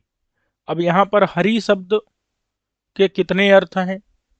तो हरि के बहुत सारे अर्थ होते हैं, 12-14 अर्थ होंगे हरि के। तो हरि का विष्णु अर्थ है, या फिर शेर अर्थ है, या फिर यम अनिल इंद्र चंद्र अर्क विष्णु यम अर्थ है, पशुबाजी या बाजी भी है, घोड़ा भी है। अनिल अर्थ है, अनिल या इंद्र घोड़ा अर्थ है, चंद्र या इंद्र अर्थ है, बाजी। या चंद्र अर्थ है। समझे कि नहीं? ऐसे बहुत अर्थ। बहुत अर्थ हैं। तो ये बहुत सारे अर्थ हैं, इत्यादि इत्यादि अर्थ हैं। आप खोज लेना, अमरकोश में इत्यादि में मिल जाएगा। यमा अनिल इंद्र चंद्र अर्क विष्णु सिंह सुबाजी हाँ, सुबाजिशु। तो हरिणा कपिलेत्र इत्यादि करके मिल जाएगा। भी है, अहिक भी है। सुक है, अही, अही मतलब होता है सांप, कपी भी है, कपि बंदर, और भेक भी है, भेक मतलब भेड़, नहीं नहीं भेड़, भेके छुआ भे है, भेक मतलब मेढक, अच्छा मेढक, समझे कि नहीं। तो ये सब अर्थ हैं कई सारे। तो यहाँ पर अब यहाँ पर प्रसिद्ध संबंध के द्वारा, तो ये जो शंख और चक्र है क्या है, शंख और चक्र, ये किसमें होता है, शंख और चक्र का प्रसिद्ध संबंध किसके साथ में है, विष्णु जी के साथ, इसलिए हरि शब्द का अर्थ क्या लिया जाएगा यहाँ पर, विष्णु लिया जाएगा। क्योंकि शंख और चक्र का जो प्रसिद्ध संबंध है, वो प्रसिद्ध संबंध शंख चक्र का किसके साथ में है, विष्णु के साथ है।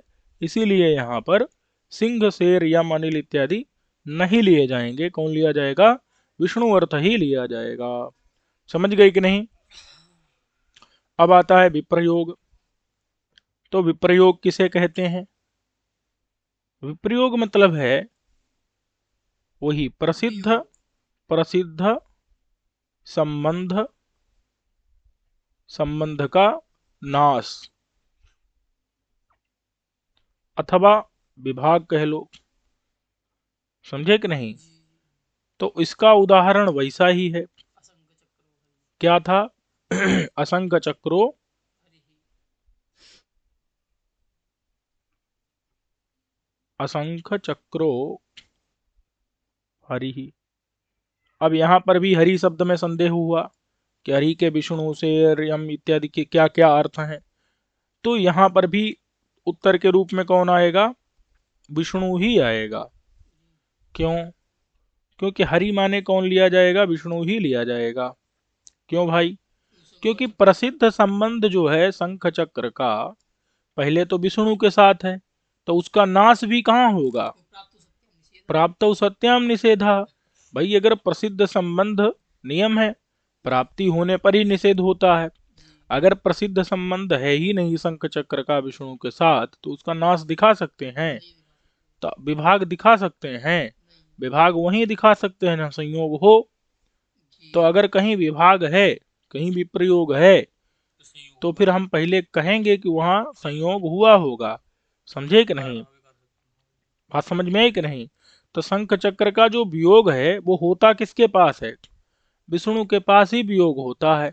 क्या हमारे पास शंख चक्र का कभी वियोग होगा, नहीं, नहीं, हमारे पास शंख चक्र का विभाग होगा, नहीं होगा, क्यों, कि हमारे पास है ही नहीं, संयोग ही नहीं होगा कभी। हमारे पास है ही नहीं। कि तो प्राप्ति नहीं है हमारे पास, प्राप्ति ही नहीं है, प्राप्ति प्राप्त सत्याम निषेधा या नाश होना चाहिए। तो नाश कब होगा, जब प्रसिद्ध संबंध जहाँ होगा। तो यानी कि असंख्य चक्र हरि कहने पर शंख चक्र माने शंख चक्र वाले, और असंख्य चक्र माने शंख चक्र से रहित। तो रहित भी हरि वही होंगे, विष्णु ही होंगे। समझे कि क्योंकि नहीं। श्री कृष्ण जो है असंग चक्र ही है, हाँ तो वो क्योंकि ठीक है, तो असंख्य चक्र की प्राप्ति हमेशा वो विष्णु के पास ही होगी। तो हरि शब्द जो है यहाँ पर विष्णु को ही कहेगा, जी, समझे कि नहीं, क्योंकि उन्हीं के पास प्रसिद्ध संबंध प्राप्त रहेगा, विभाग उसी के पास होता है जिसके पास हरि पहले शब्द मेढक संयोग नहीं ले होता है। सकते यहाँ पर, कि मे, जिसके पास शंकर चक्र नहीं हो वो भाई वैसा मेढक थोड़ी ले सकते हैं, मेढक के पास कभी शंख चक्र की प्राप्ति ही नहीं होगी। तो इसलिए विभाग उसी के पास होगा ना जिसके पास पहले संयोग होगा। तो हम इसीलिए समझेंगे कि हरि से यहाँ विष्णु ही लेना है, अच्छा, नहीं तो मैं तो कि मेढक ले लूँ, यानी जिस समय शंख चक्र को धारण वो नहीं किए हुए हैं। उतार के रखे हैं, तो हरि यानी विष्णु, वही विष्णु है जो शंख चक्र अभी धारण नहीं किए हुए हैं। समझ गए कि नहीं। जी, अब आता है साहचर्य। साहचर्य किसे कहते हैं, तो साहचर्य का मतलब क्या है एक काल में रहना, या एक कार्य में साथ में लगना, या फिर सदृश होना। बात समझ में आ गई कि नहीं। क्या साहचर्य का मतलब क्या है, एक काल में रहना, एक काल में रहना, काल अथवा देश में एक काल एक देश, रहना, एक एक साथ काल रहना, देशावस्थायित्वम, एक एक जे और एक सादृश रहना, अथवा एक एक कार्य में परस्पर सापेक्ष होना, एक साथ रहना, सहभाव, अथवा सदृश होना, समझे कि नहीं? ये क्या, अथवा सदृश होना मतलब सादृश्य, समझे कि नहीं? ये क्या है? ये साहचर्य है कि एक काल या देश में रहना, एक काल देश में रहना, और एक कार्य में परस्पर सापेक्ष होना मतलब सहयोगी होना, अथवा सदृश होना यानी सादृश्य, समझे कि नहीं? ये होता है साहचर्य। जैसे उदाहरण के लिए क्या है? भीमार्जुनौ, क्या है? भीमार्जुनौ। अब यहां पर भीमार्जुनौ में जो भीम शब्द है और अर्जुन शब्द है, दोनों जो है अलग अर्थ के वाचक हैं, ठीक है? यहाँ अर्जुन शब्द जैसे है, अर्जुन का अर्थ क्या होता है? अर्जुन भी ले सकते थे यहाँ वही तो, अर्जुन वृक्ष भी तो है। पे। अर्जुन वृक्ष भी है, सहस्त्रार्जुन भी है। अर्जुन नाम का क्या होता है? एक सफेद वृक्ष होता है। अर्जुन वृक्ष भी हो सकता है, एक सहस्त्रबाहु कार्तवीर्य अर्जुन है, और कई सारे जो है एक अर्जुन, अपार्थ अर्जुन है, धनंजय। समझे कि नहीं? तो ये अर्जुन के कई अर्थ हैं। भीम मतलब भी एक पार्थ भीम है, और और कौन है? भीम माने भयंकर भी होता है, समझे कि नहीं? लेकिन जब हम कहेंगे भीमार्जुनौ, क्या कहेंगे? भीमार्जुन, तब क्या होगा? भीमार्जुनौ कहेंगे तब क्या होगा? भीम के साथ तो प्रसिद्ध एक पांडव। एक काल और देश में रहना, वो कब हो सकता है? दोनों जब भीम और अर्जुन दोनों क्या हों? पांडव लिए जाए। समझे कि नहीं? दोनों ही पांडव लिए जाएं, समझ गए कि नहीं? ये है और एक कार्य में परस्पर सापेक्ष, एक कार्य में परस्पर एक दूसरे की अपेक्षा किसको होती थी? भीम और अर्जुन जो पांडव थे उन्हीं को होती थी, समझे कि नहीं? और सादृश्य मतलब सादृश्य सदृश होना, वो भी उन्हीं में था। साहचर्य मतलब साथ चलना, वो भी वही साथ में वही चलते थे, समझे कि नहीं? सहस्त्रबाहु अर्जुन थोड़ी चलता था जो है भीम के साथ। तो सादृश्य या साहचर्य, साथ में चलना, तो वो जो है पांडवों में ही है, समझे कि नहीं? तो भीम के साहचर्य से अर्जुन भी पांडव लिया जाएगा, और अर्जुन के साहचर्य से भीम भी यहाँ पांडव लिया जाएगा। ये परस्पर साहचर्य का उदाहरण है, परस्पर साहचर्य का, समझे कि नहीं समझे? भूवादेव धातुभा में भी होता है इसी प्रकार का परस्पर साहचर्य। तो कोई नहीं, परस्पर साहचर्य का भीमार्जुन गतिस्तयो हो या भीमार्जुनो, समझ गए कि नहीं? तो यहाँ पर अर्जुन से क्या लेना है? पांडव लेना है, पार्थ लेना है, समझे कि नहीं? चलो,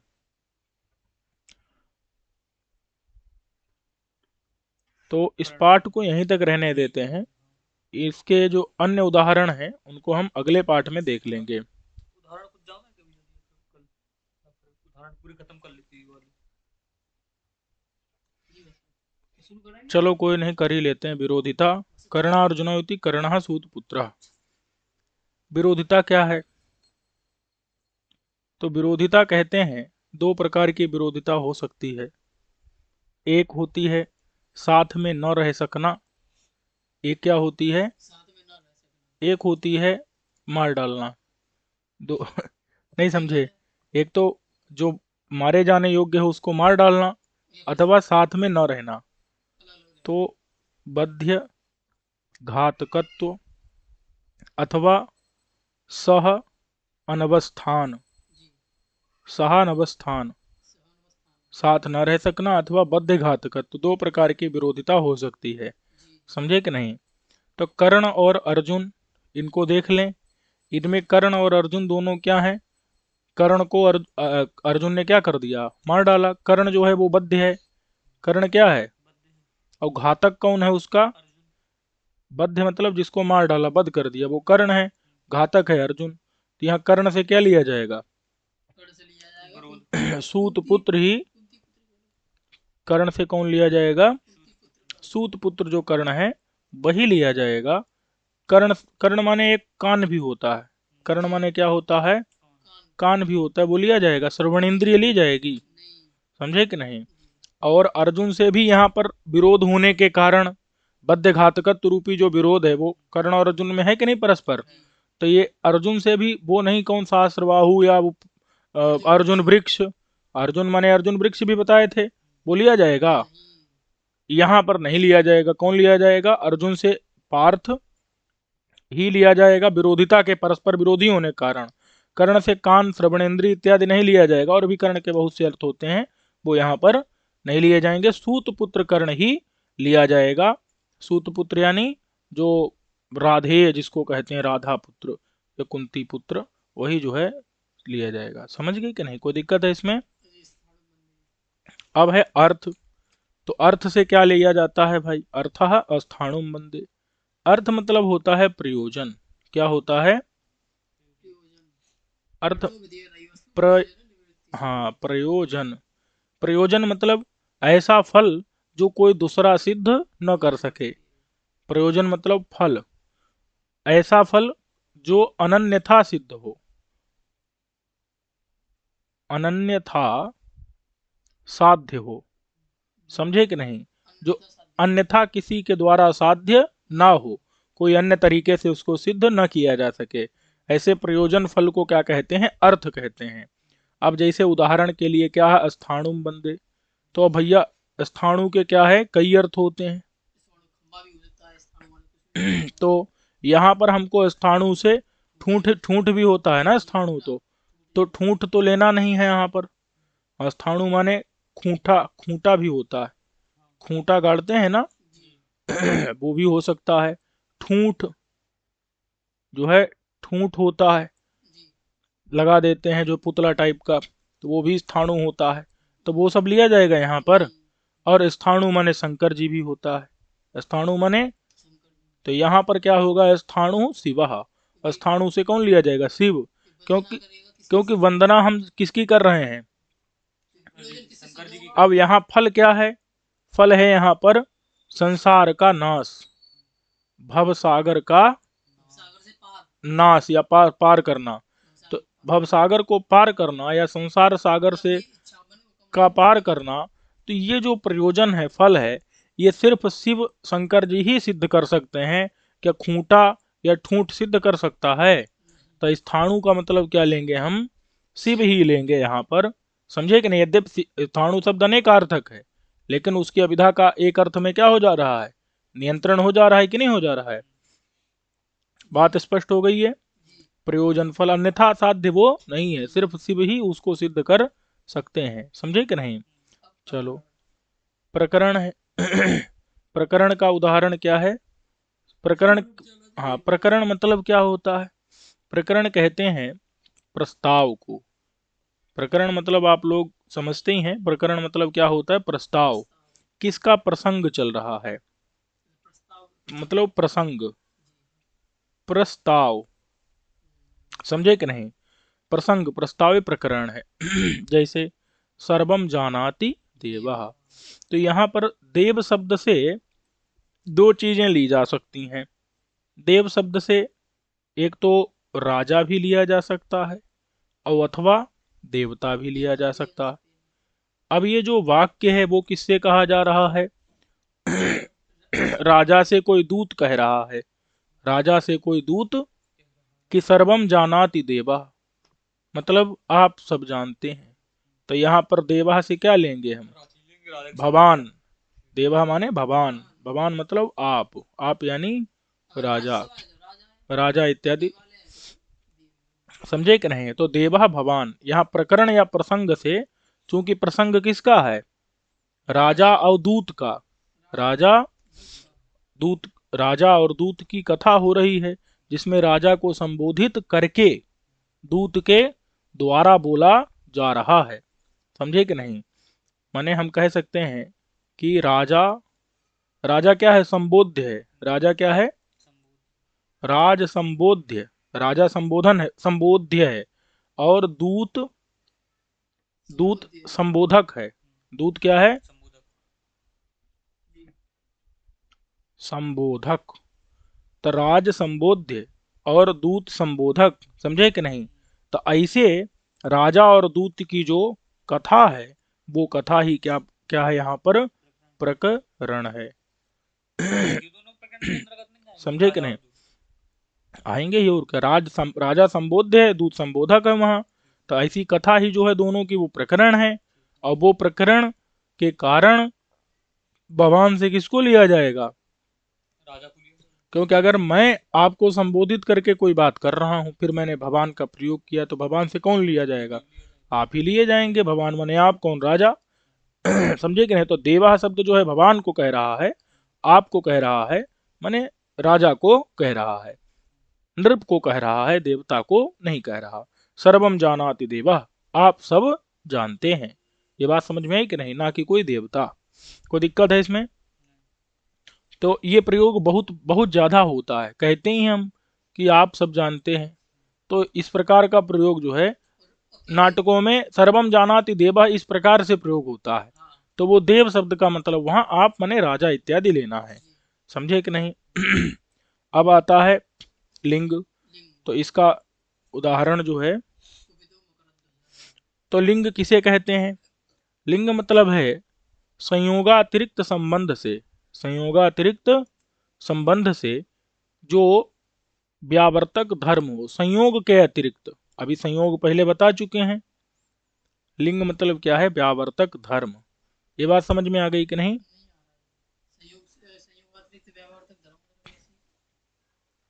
देखो, संयोग को छोड़कर संयोग भिन्न, ये बात समझ में आ गई कि नहीं? संयोग से भिन्न संबंध से, संयोग से भिन्न संबंध से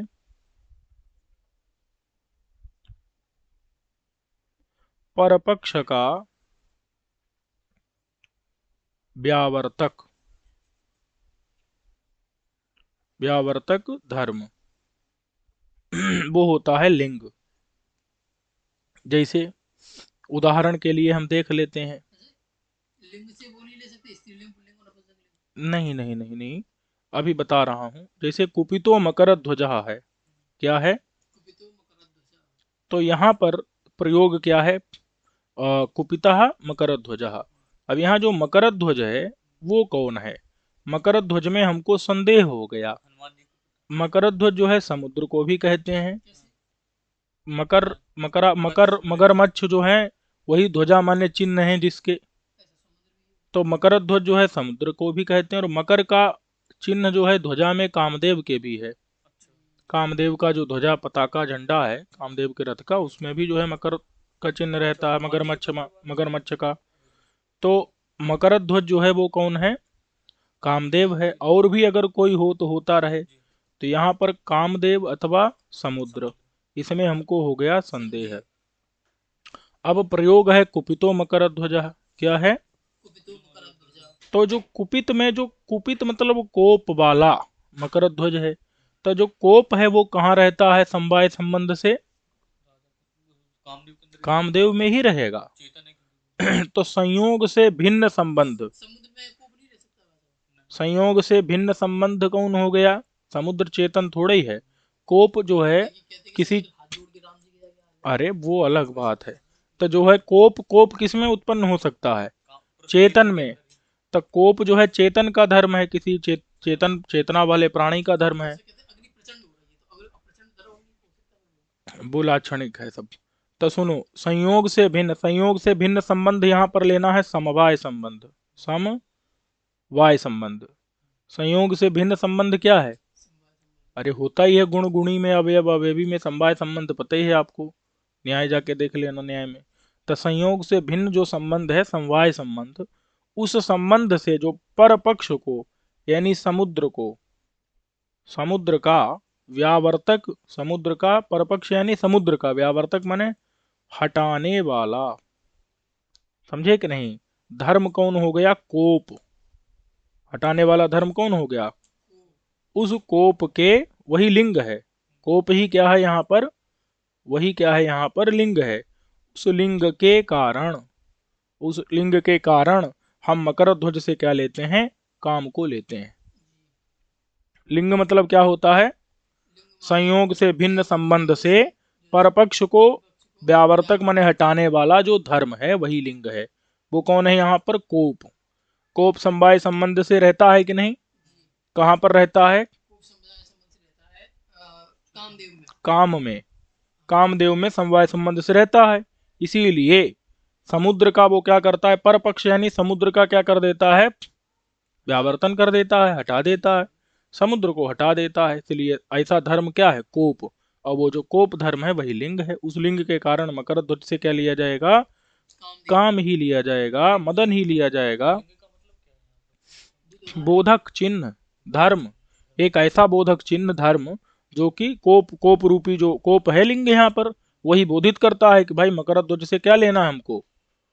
काम को लेना है, क्या नहीं लेना? क्योंकि संयोग से अतिरिक्त जो संबंध है उस संबंध के द्वारा संयोग से अतिरिक्त संबंध समवाय संबंध से कोप कहाँ रह रहा है? कामदेव में ही रह रहा है।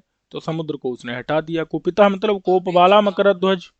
कोप वाला मकर ध्वज तो कौन हो सकता है? कोप वाला कौन हो सकता है? कामदेव और क्या? चेतन ही हो सकता है, कामदेव ही हो सकता है। समझ गए कि नहीं ये? जी अब आता है शब्दस्य अन्यस्य सन्निधि। इसका मतलब क्या है? कि अन्य शब्द की सन्निधि। अन्य शब्द मतलब क्या है? अन्य मतलब जो दूसरा कोई भिन्न हो। देवः पुरारी तो अन्य की जब अगर सन्निधि रहे, अन्य से सन्निधि का मतलब क्या होता है? अव्यवधान। अन्य से सन्निधि मतलब अव्यवधान एकदम किनारे ही उसको उच्चारित होना चाहिए। ये समझे कि नहीं समझे? और समानार्थक हो, उसके अर्थ को बता देने वाला हो। ये बात समझ में आ गई कि नहीं? जी तो अन्य शब्द की जो सन्निधि है, उस सन्निधि के द्वारा भी अर्थ का निर्णय हो जाता है। समझ गए इतना? जैसे उदाहरण के रूप में क्या है? देवः पुरारी। देवः पुरारी अब यहाँ पर ये पुरारी शब्द जो है उसका क्या हो रहा है? ये कि देव में संदेह हो रहा है। देव में भी हो सकता है, पुरारी में भी हो सकता है। पुरारी में तो अभी बताता हूँ। त्रिपुरारी को नहीं नहीं नहीं, शत्रु जो है पुरारी से पुरकारी, तब हाँ, पुरारी से अगर हम त्रिपुरारी जो है शिव हैं, उनको ले लें क्या? या फिर पुरारी शब्द से पुर मतलब होता है शत्रु का नगर। पुर माने होता है नगर। किसका नगर? शत्रु का नगर। और उसका अरि माने हंता। शत्रु के नगर का हंता ले लें हम कोई भी। नहीं समझे? पुरारी का मतलब शत्रु पुर मतलब होता है नगर। पुर किसे कहते हैं? रामपुर हो गया ऐसा पुरी तो हाँ तो रामपुर पुर नगरपुर ठीक है, रामपुर जनकपुर। तो ये जो पुर हो गया नगर, उस नगर का अरि माने हंता। शत्रु, तो शत्रु रहता है। अरे अरि माने शत्रु मतलब हंता।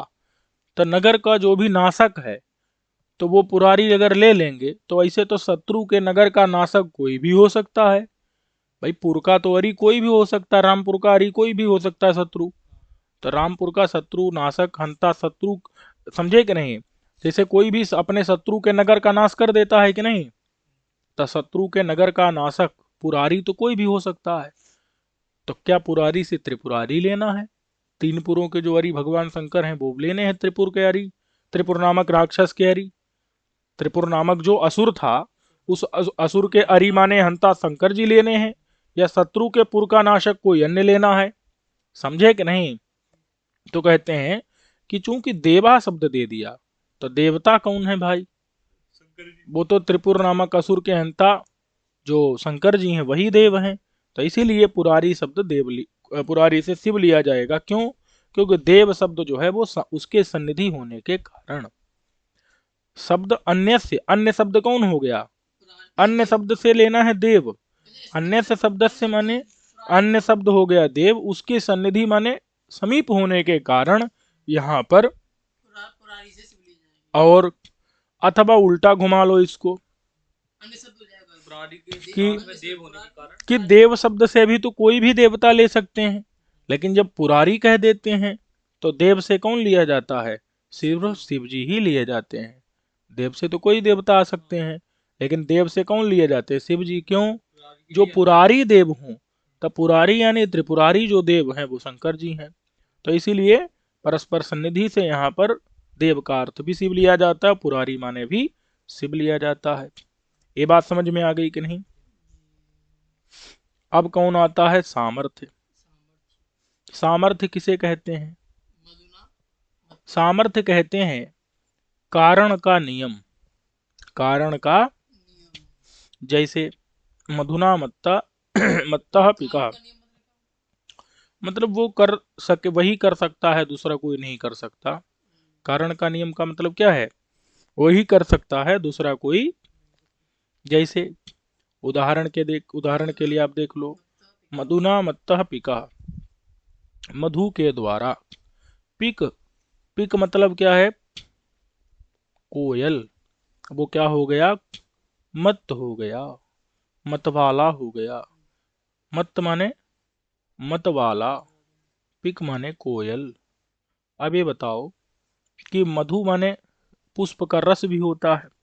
मधु माने पुष्प का रस भी तो होता है, शहद होता है ना मधु, माने शहद, शहद के रस को पी के अथवा पुष्प रस कह लो, और भी बहुत कुछ होता है।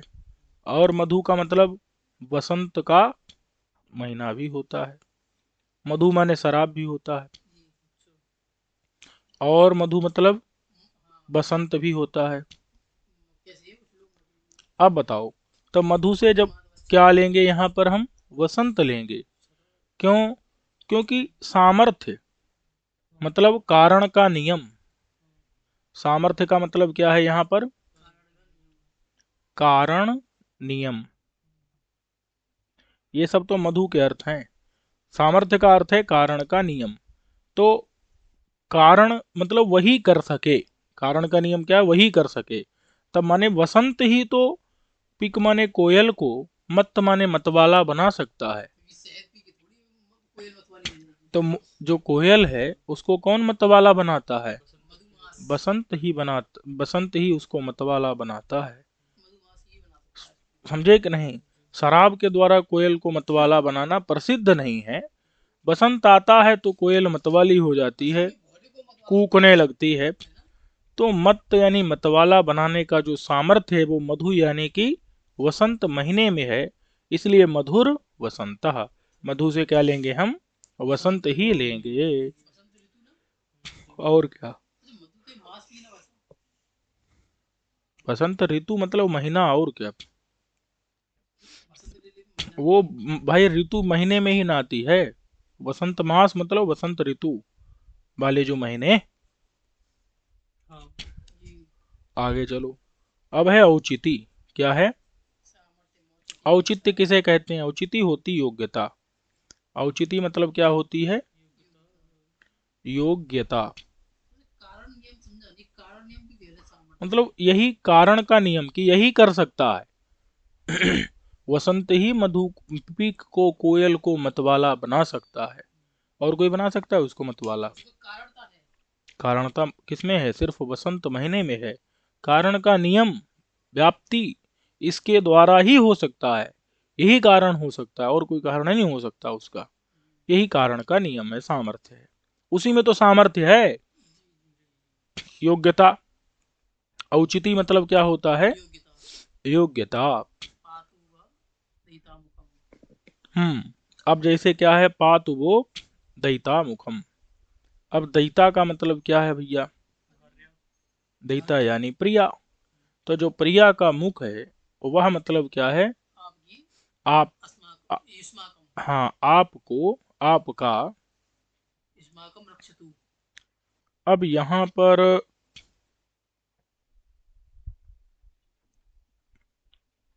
पातु है कि यातु है?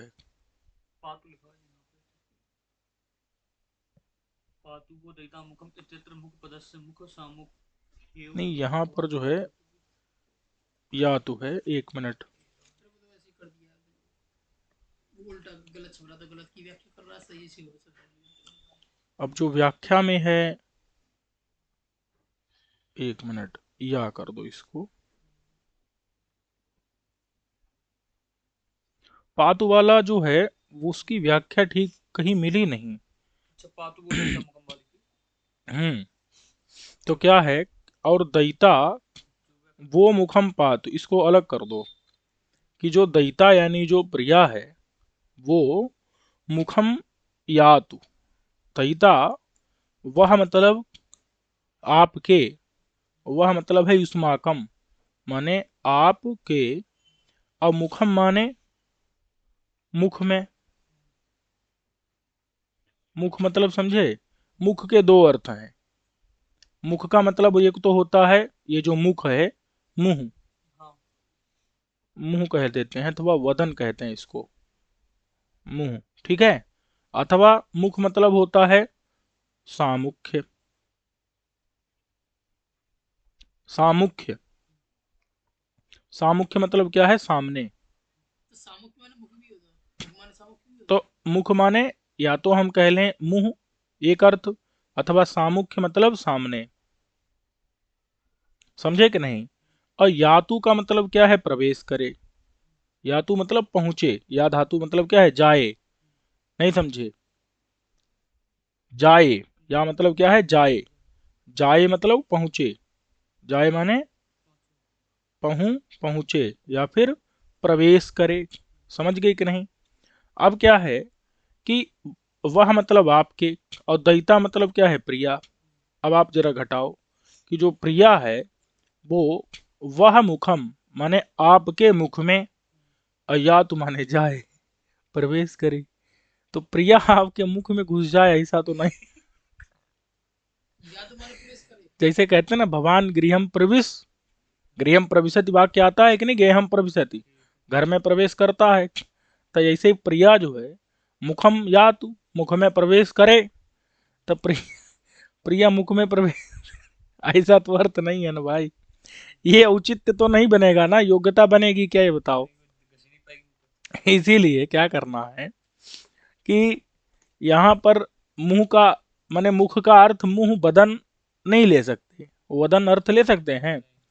वदन क्यों कहते हैं, क्योंकि जिसके द्वारा बोला जाता है, वद धातु से लुट करेंगे। तो ये न उद्यते तद वदनम, तो मुंह को बदन कहेंगे, मुख को कहते हैं वदन। तो फिर ये शरीर को बदन नहीं कहेंगे। वो बदन अलग है, लक्षण वदन अलग है, शब्द में भेद है वहाँ। वद वकार है वहाँ, यहाँ ब है, बदन नहीं समझना। बदन माने शरीर, अलग बात है। वो वदनम उद्यते अनेन तद वदनम, कोई जिसके बकार द्वारा, बकार बकार में कोई भेद नहीं जिसके होता। द्वारा बोला जाए, वो भेद नहीं होता, वो अलग जगह पर है। यहाँ थोड़े ये वो जगह, श्लेष इत्यादि में होता है, भेद नहीं होता। ये समझे कि नहीं। तो वह माने आपकी, आपका, वह माने आपके, आपके मुख को प्राप्त मुखम माने मुख को, दयिता माने प्रिया, या तो माने पाले या फिर उसमें घुस जाए, ऐसा अर्थ है क्या, नहीं। नहीं है। आपके मुख में पहुंच जाए ऐसा नहीं, तो क्या है, मुखम का अर्थ यहाँ सामुख्य है, माने सामने। सामुख्य मतलब सामने, नहीं समझे। तो वह मतलब आपके, और मुखम माने सामुख्य सामुख्य को, मतलब सामने। दयिता यातु, दयिता प्राप्त करे, पहुंचे, प्रवेश करे, नहीं समझे। आपके सामुख्य को दयिता प्राप्त करे, आपके मुख में प्रवेश ना करे, आपके सामुख्य को प्राप्त करे। यानी आपके समक्ष पहुंचे। सामुख्य मतलब समक्ष। दयिता युष्माकम समक्षम प्रविशतु, लज्जा को त्याग करके जो दयिता यानी पत्नी या प्रिया है वो आपके सामने पहुंचे। इस बात में योग्यता है कि नहीं है, औचित्य है कि नहीं है। तो यहाँ पर तो औचित्य है, औचित्य है, योग्यता है, इसलिए यहाँ पर मुख का अर्थ क्या होगा, सामुख्य होगा। ये समझ में आ गया कि नहीं। चलो, तो ये है या तो वो दयिता मुखम। सामर्थ्य मोक्ष दी थी सर्व देश तो ये समझ गए कि नहीं, लज्जा त्याग करके वो आपके सामुख्य को प्राप्त करे। अब आता है देश। तो देश मतलब क्या है, एक विशेष प्रकार का देश, जैसे कोई जगह विशेष प्रकार की। जैसे हम कहते हैं विभाति गगने चंद्र, क्या कहते हैं, तो यहाँ पर चंद्र शब्द है। चंद्र के अनेक अर्थ होते हैं। चंद्र मतलब चंद्रमा भी होता है, चंद्र माने कपूर भी होता है। तो चंद्र माने क्या है, चंद्रमा भी होता है, अथवा कपूर भी मान लो होता है। अब बताओ क्या लोगे इनमें। अब गगन होने के कारण तो गगन माने आसमान में चंद्र जो है वो विभाति माने चमक रहा है, तब आसमान में कपूर थोड़े चमक रहा है, गगन में हो ही नहीं सकता। आसमान में थोड़े कपूर टिका रहेगा और चमकता रहेगा जोर जोर से। तो इसीलिए क्या है, चंद्रमा ही शशि, क्या लेना है चंद्रमा, चंद्रमा से, शशि ये देश का क्योंकि गगन ये देश है, गगन एक जगह है, उस जगह में चंद्रमा से शशि ही लिया जा सकता है, कपूर नहीं लिया जा सकता, समझे कि नहीं। शशि यानी जो चंद्रमा जिसको हम समझते हैं वही चंद्र से लिया जाएगा, देश के कारण, विशेष देश के कारण। गगन क्या है, यहाँ देश है, समझे कि नहीं। फिर क्या है, काल का उदाहरण क्या है, निशी चित्र भानु। चित्र भानु के दो अर्थ होते हैं, चित्र भानु के क्या होता है, चित्रभानु कोई राजा भी हो सकता है, किसी व्यक्ति के नाम चित्र भानु सूर्य भी होता है, अथवा चित्र भानु आग भी कहते हैं, अग्नि, सूर्य भी होता है अग्नि भी होता है। हम कहें निशी माने रात में, और चित्र भानु मतलब सूर्य, ऐसा तो हो नहीं सकता, रात में थोड़े सूर्य होता भाई। तो निशी चित्र भानु कहेंगे तो चित्र भानु से कौन लिया जाएगा, बन्नी वन्ही ही लिया जाएगा, क्योंकि वन्ही माने आग, क्योंकि रात में चित्र भानु कौन होगा, आग ही होगा भाई, सूर्य थोड़े रात में आएगा, संभव ही नहीं है। व्यक्ति किसे कहते हैं, व्यज्यते स्त्रीत्व पुंस्त्वादिकम अनया, नहीं समझे, व्यज्यते पुंस्त्वादिकम अनया इति व्यक्ति। तो यानी व्यक्ति का मतलब होता है लिंग, उसी के द्वारा तो स्त्रीत्व पुंस्त्वादि का ज्ञान होता है, तो इसीलिए व्यक्ति ही यानी लिंगम। यहाँ व्यक्ति का अर्थ क्या है, स्त्रीत्व पुंस्त्वादि लिंग जो है यहाँ व्यक्ति का अर्थ है। तब उदाहरण क्या है, भाति रथांगम, क्या है, भाती रथांगम। अब भाति रथांगम में, रथांगम क्या लेना है हमको, चक्रम लेना है। यद्यपि रथांग के क्या होते हैं, दो अर्थ होते हैं, रथांग माने चक्र भी होता है और रथांग माने चकवा भी होता है, पक्षी है ये कोई, चक्रवाक कहते हैं उसको, चकवा या फिर चक्का, चकवा या चक्का दोनों है, लेकिन हमको क्या लेना है, लिंग के कारण, क्योंकि जो चकवा वाला होता है रथांग, उसको रथांगह बोलते हैं, क्या बोलते हैं, लेकिन अगर हम क्या कह दें तो वो क्या लिया जाए, रथांगम कह दें, नपुंसक कह दें तो क्या लिया जाएगा, चक्रम लिया जाएगा, रथांगह कह दें तो क्या लिया जाएगा, चकवा लिया जाएगा, चक्रवाक पक्षी लिया जाएगा। तो यहाँ जो लिंग है उसमें जो नपुंसक लिंग है, क्या है, नपुंसक लिंग है, वो क्या बताता है यहाँ पर कि रथांग से चक्र लेना, चक्र लेना यानी चक्का लेना है, चकवा नहीं लेना है। रथांगा कहीं कह देते तो चक्रवात नहीं, चक्रवाक, चक्रवाक चकवा पक्षी लिया जाता, भांति माने चमक रहा है, रथांग शोभित हो रहा है, समझ गए इतना। जैसे मित्र भांति, मतलब मित्र मतलब सूर्य चमक रहा है, और मित्रम भांति यानी जो हमारा सुहृद है, समझे कि नहीं, मित्र है, वयस्य है, वो चमक रहा है। तब मित्र शब्द पुल्लिंग है तो सूर्य को बोध कराएगा, नपुंसक लिंग है तो मित्र का बोध कराएगा, समझे। स्वरादयः, स्वरादि भी क्या होते हैं, स्वरादि भी क्या होते हैं, अर्थ के निर्णायक होते हैं कि नहीं होते हैं। जैसे इंद्र शत्रु, जैसे इंद्र शत्रु, यहां पर अगर हमने क्या कर दिया, इंद्र शत्रु यस्य, क्या कर दिया, इंद्र शत्रु, शत्रु का मतलब क्या है, सातयिता, शत्रु मतलब मारने वाला, सातयिता, यस्य ये कर दिया, तो ये क्या हुआ, बहुव्रीहि, और बहुव्रीहि में क्या होता है, आद्युदात्त होता है, आद्युदात्त, ये समझ गए कि नहीं। और अनुदात और अगर हमने क्या कर दिया, इंद्रस्य शत्रु, षष्ठी तत्व इंद्रस्य शत्रु शत्रु का मतलब सातयिता हंता, तो ये क्या होगा, तत्पुरुष होगा। तत्पुरुष में क्या होता है, अंतोदात्त, अंतोदात्त। तो ये आदि उदात्त और अंतोदात्त क्या निर्णय कर देता है यहाँ पर, अर्थ का। अगर अंतोदात्त होगा तो अर्थ क्या निकलेगा, इंद्रस्य शत्रु सातयिता, और अगर आदिदात्त होगा तो अर्थ क्या निकलेगा, इंद्र शत्रु सातयिता यस्य। समझ गए कि नहीं, कि इंद्र है मारक जिसका, यानी पैदा तो होगा वृत्रासुर, लेकिन मारेगा कौन, इंद्र मार देगा उसको। और अगर हम इंद्र से शत्रु प्रयोग ऐसा ऐसा करेंगे तो इंद्र को जो मारने वाला वृत्रासुर पैदा होगा। और हुआ ये कि उन लोगों ने कर क्या दिया, आदिदात कर दिया आदिदात्त कर दिया, बहुव्रीहि कर दिया, तो पता चला हुआ ये कि इंद्र है मारने वाला जिसको, ऐसा पैदा हुआ। पैदा तो हुआ लेकिन ऐसा पैदा हुआ जिसको मारने वाला कौन है, तो इंद्र ने उसको मार दिया। पैदा किसको होना चाहिए था, इंद्र को मारने वाला। अंतोदात्त करते तत्पुरुष करते तब तो ठीक था। समझे कि नहीं समझे, तो यहां पर जो है सब गड़बड़ा गया पूरा। समझ गए, ये बात की व्याख्या हम कहाँ कर चुके हैं, भाष्य में, और पाणिनि शिक्षा में भी जो है मंत्रोहीन स्वरतो वर्णतो व इत्यादि कहा ही गया है। सबाग वज्रो यजमानम हिनस्ति, ये भाष्य में व्याख्या हम कर चुके हैं, भाष्य आप पढ़ लेना। ठीक है, फिर क्या है, शब्दार्थ से अनवच्छेदे, जब शब्द के अर्थ का क्या होता है, अनवच्छेद यानी संदेह, क्या होता है, शब्द के अर्थ का अनवच्छेद का मतलब क्या है, संदेह।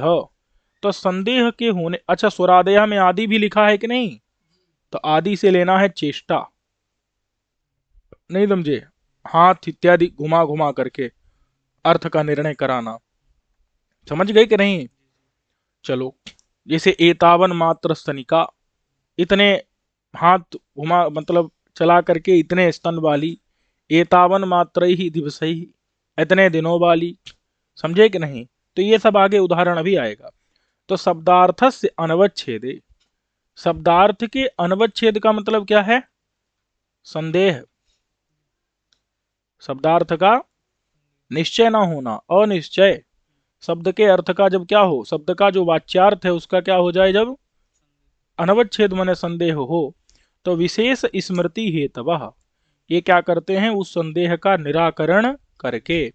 विशेष स्मृति यानी कि ज्ञान के, विशेष स्मृति माने विशेष ज्ञान, मतलब क्या, जो कई सारों में कोई एक अर्थ, विशेष कौन लेना है, अनवच्छेद का मतलब है संदेह होने पर, अच्छा अनवच्छेदे संदेहे सति, संदेहे तो शब्द में जब संदेह होगा, शब्द के अर्थ में जब अनवच्छेद होगा, संदेह होगा, संदेहे सति संदेह होने पर, संदेह निराकरण द्वारा, ये जोड़ लेना है कि संदेह को दूर हटा करके, ये जो अभी ऊपर जो ये बताए हैं संयोग विप्रयोग इत्यादि, ये विशेष अर्थ के, विशेष अर्थ कौन होगा, जो इनमें कोई एक अर्थ होगा, निश्चित अर्थ होगा, तो उस अर्थ के ज्ञान के माने स्मृति के यानी ज्ञान के हेतु होते हैं, माने कारण होते हैं, उसके जनक होते हैं, उस विशेष ज्ञान के ये जनक होते हैं। शब्द में जो संदेह होता है उनको निवारण करने वाली ये विशेष स्मृति वाली, विशेष ज्ञान के जनक होते हैं, विशेष ज्ञान माने विशेष अर्थ के ज्ञान के, स्मृति माने ज्ञान के, हेतु माने जनक कारण होते हैं, इनके द्वारा हमको विशेष अर्थ का ज्ञान हो जाता है। ये बात समझ में आ गई कि नहीं। अब यही उदाहरण लिख दिए हैं, वही हमने भी ऊपर लिख दिए थे। सशंख चक्र हरि में शंख चक्र के योग से संयोग से हरि शब्द विष्णु में अभिधत्ते, विष्णु को ही अभिधत्ते माने कहता है। असंख चक्रो हरि में शंख चक्र के वियोग से तमेव यानी विष्णु में, विष्णु को ही अभिधत्ते माने कहता है। भीमार्जुनों में अर्जुन से क्या लेते हैं, पार्थ, क्यों, साहचर्य है उनका। कर्णार्जुनों में कर्ण से सूतपुत्र लेते हैं, क्यों, विरोधी हैं। स्थाणु बंदे में स्थाणु शिव लेते हैं, क्यों, अर्थ माने प्रयोजन, फल को देने की सामर्थ्य सिर्फ उन्हीं में ही है, संसार सागर वही उतरा सकते हैं। सर्वम जानाति देवा में प्रकरण है, देवता से, देव से क्या लेना, आपको लेना है, राजा को लेना है। कुपितो मकर ध्वजा में मकर ध्वज से काम लेना है, क्योंकि उसमें लिंग, कोप रूपी लिंग किसमें संभव है, मकर ध्वज में ही संभव है। संयोग से भिन्न समवाय संबंध से परपक्ष व्यावर्तक धर्म जो है वो कोप है, वो सिर्फ उसी में संभव है। देवा पुरारी में पुरारी देवता, देव शब्द के सानिध्य से, अन्य शब्द के सानिध्य से, पुरारी से शिव लेना है। मधुरा मत्तः पिका में सामर्थ्य किसमें है? मधु यानी बसंत महीने में ही है, इसलिए मतवाला पिक माने कोयल को मत माने मतवाला करने का सामर्थ्य किसमें है? बस मधुमास, मधु बसंत महीने में ही है, तो इसीलिए हमको बसंत ऋतु ही लेना है मधु से। मत्ता माने मतवाली, पिक माने कोयल, मधुर बसंता। पातु वो दयिता, पातु नहीं याद कर लो, यहाँ क्या है? तो यातु वो दयिता मुखम, तो माने वह मतलब आपके, दयिता माने दयिता मतलब प्रिया, वह माने आपके, मुखम माने सम्मुख, या तो माने जाए, तो मुख से सामुख्य लेना है। विभाति गगने चंद्र, गगन में चंद्रमा चमक रहा है, तो चंद्रमा से क्या लेना हमको? चंद्रमा ही लेना है, कपूर नहीं लेना। चंद्रा शशि, चंद्रमा से शशि लेना। निशी चित्र भानु, रात में चित्र भानु, तो चित्र भानु बन्ही ही लेना है। कौन नहीं लेना है? चित्र भानु, सूर्य नहीं लेना। भाति रथांगम, रथांग नपुंसक व्यक्तिया, नपुंसक व्यक्ति माने लिंग, व्यक्ति यानी लिंग, नपुंसक लिंग से रथांग चक्र ही लेना है। चकवा स्वरस्तु, अब कहते हैं जो स्वर होता है वो वेदे एव विशेष प्रतीति कृत, स्वर कहाँ विशेष प्रतीति करवाता है? स्वरस्तु, तू माने किंतु, जो स्वर माने स्वर है वह वेदे एव, वेद में ही विशेष अर्थ की प्रतीति कराता है। न काव्य, काव्य में विशेष अर्थ की प्रतीति स्वर करवाता है। इसका कारण क्या है? काव्य में अगर विशेष अर्थ की प्रतीति करवाएंगे तो कहीं श्लेष नहीं रह जाएगा, कहीं श्लेष, जैसे भूषित क्या है? निशेष परिजनम, ऐसा है ना क्या? समम आवयो सदनम इत्यादि करके, पृथुकार्त स्वर पात्रम इत्यादि कोई श्लेष का उदाहरण है। अब वहां पृथुकार्त स्वर पात्रम में आप लगा दो स्वर, स्वर लगा दोगे तो वहां सब अर्थ का निर्णय हो जाएगा कि नहीं? क्योंकि स्वर तो एक विशेष समास में ही आएगा, तो उसका एक ही समास होगा। ये नहीं कि तुम भू प्लस उषित, भूषित, और भू माने भूषित माने विभूषित, एक तो भू में उषित माने सोने वाला, और एक भूषित माने विभूषित अलंकृत, तो ये दो अर्थ ले ही नहीं पाओगे। स्वर लगेगा तो एक ही अर्थ को लेकर के लगेगा, तो वो एक अर्थ निर्धारित हो जाएगा स्वर से, श्लेष बनेगा ही नहीं। तो काव्य में स्वर लगाते ही नहीं, इसीलिए श्लेष बना। तो स्वरस्तु माने किंतु, स्वर तो माने उदात्त अनुदात्त स्वरितीय, वेदे एव विशेष प्रतीति कृत, वेद में ही विशेष प्रतीति करवाते हैं, न काव्य, काव्य में विशेष प्रतीति नहीं करवाते। इति, इसलिए तस्य विषयो नोदाहृतः, तस्य यानी उसका, किसका? स्वर का विषय हमने यहाँ पर उदाहरित नहीं किया, उदाहरण नहीं दिया। इदंच केपि असहमाना आहु, कुछ लोग इस बात को नहीं सहते हैं, वो कहते हैं कि स्वर भी काक्वादि रूप जो है काव्य में विशेष प्रतीति करवाता है, ऐसा कुछ लोग कहते हैं। तो उनके मत को और उसके खंडन को हम लोग अगले वीडियो में देख लें, नहीं तो ये लंबा खिंच जाएगा, क्योंकि अगला फिर एतावन मात्र सनिका इत्यादि की व्याख्या, फिर दुर्गा लंघित विग्रह में दो दो अर्थ निकलेंगे, तब जा करके फिर ये अभिधामूला होगी। तो चलो अभिधामूला का कुछ अंश जो ये बचा है थोड़ा सा, इसको हम लोग अगले वीडियो में देख लेंगे, इसको अच्छे से तैयार करके आना। और फिर लक्षणामूला तो गंगायाम घोषा इत्यादि में हम आपको बता ही चुके हैं लक्षणामूला, फिर आर्थी व्यंजना को हम लोग शुरू कर लेंगे। इस पाठ को यहीं तक रहने देते हैं। सर्वेभ्यो नमो नमः।